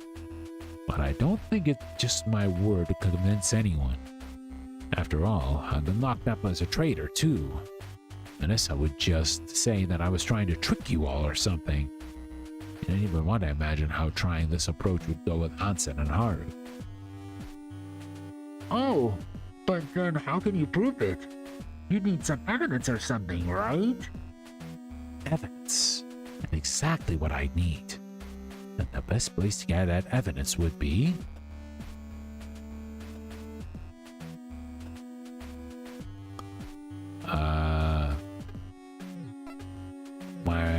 the sick bay. I took Commander Quinn to the sick bay as soon as I got the ship back online, and I told the doctor all about the captain's condition. He's always taking notes on his tablet, so I bet he recorded both their ailments immediately. He'd have to have noted down his diagnosis and treatments for the medical logs, so we can prove that they were genuinely out of action using those. Hey, that's right! Great, good job, Lieutenant. That's really smart. Can't help but roll your eyes at Dalton's enthusiasm and belief in you. Thanks, Cadet. Still, even if we get our hands on those records, that still leaves us with Vanessa accusing Commander Quinn of killing the doctor. Dalton, where did they leave the doctor's body? The body? Why do you want the doctor's... We're going to prove the commander innocent of that. We're going to need to investigate the doctor's body. Where did they put it after he was found? Well, it's still in the sick bay, Lieutenant. I think the chief said it was in the surgery wing. I mean, he was in the surgery wing. His body... Take it easy, Cadet. Worry about it for now. But if the body is still in the sick bay, we're going after the doctor's notes, then that does make things a lot simpler. Sir? Everything we're after right now is in the sick bay, so that's my next destination. How do I get there, Cadet? Well, you can't, Lieutenant. Not directly from where you are. Closest you can get from where you are is, it's the airlock, sir. It's the closest I can get? There's no other route into the sick bay through these tunnels? No, Lieutenant. Sorry. Well, once again, you start twitching your leg in frustration at this newest challenge. Guess this was never going to be easy. Alright, Cadet. I'm heading through the airlock. Stand by. Yes, sir. Shifting back onto your hands and knees, you move towards the tunnel that you know leads to the airlock. Although it's not a direct way into the sick bay, from the crawlways you're currently in, it's the closest point you're able to get to that cadet. The cadet can find on his map. With the experience of having been here before, it isn't long until you reach the same dead end you encountered earlier. Takes you a few seconds, you locate the lever on the underside of the hatch and twist it, releasing the catch. Slowly, you push the catch open, peering through the small gap to see if there's anyone about. Satisfied that the room is clear, you open the hatch completely and climb out of the crawlway, closing it behind you. Moving quickly and staying close to the wall in case you need to duck back around the corner should anyone walk by, you look out into the central hub. You can't see anyone. The sound of Hansen and Haru talking is faintly audible. With a sigh, you turn back towards the airlock. With the sound of their conversation, you can tell that they both had to be standing at the foreside thoroughfare. From there, they'd be able to see pretty much the whole of both thoroughfares, as well as the central hub.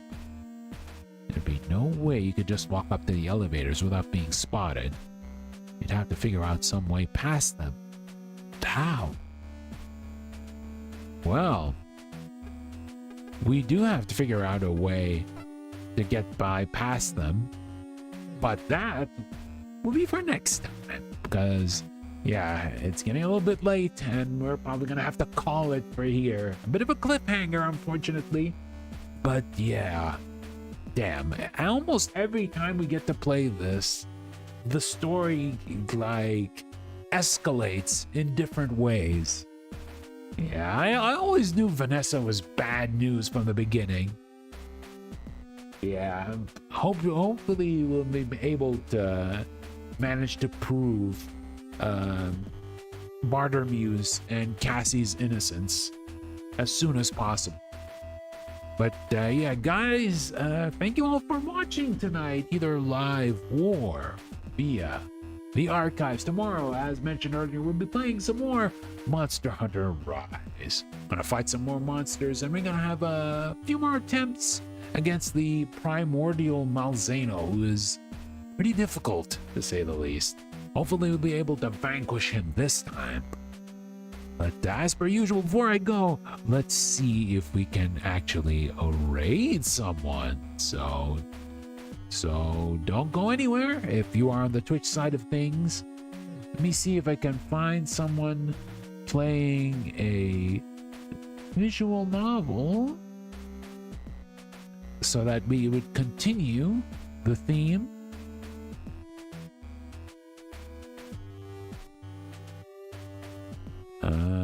Where is the tag?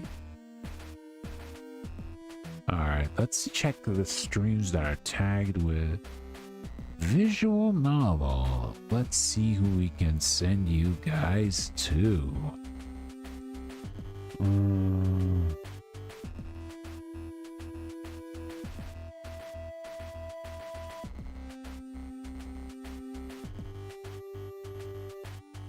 There is someone playing Urban Myth Dissolution Center. Now that's a game I want to eventually try out. They're away for a bit. Yeah, that probably won't work. I have someone else playing a visual novel, but there's someone who has Genshin Impact as a visual novel. Yeah, alright.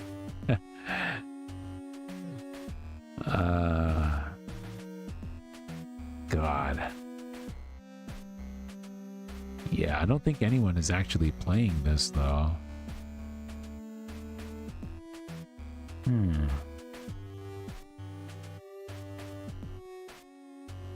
Let's see.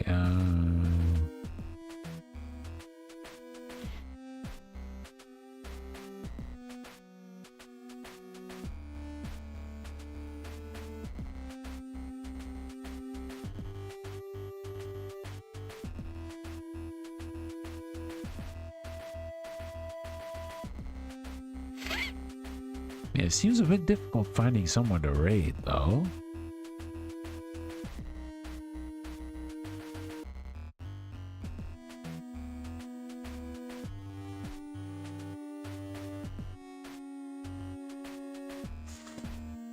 Oh, maybe I could send you guys over to Ty because he's celebrating his birthday today. Yeah, we may as well do that. May as well do that. Yeah. He is celebrating his birthday today, so he is having a bunch of streams going on. It is unfortunately not a VN, but yeah. So just, if you can try to join me over and wish him happy birthday, alright? Alright, folks, hope you all have a great night, evening, or afternoon, and I will see you guys very, very soon. Bye-bye.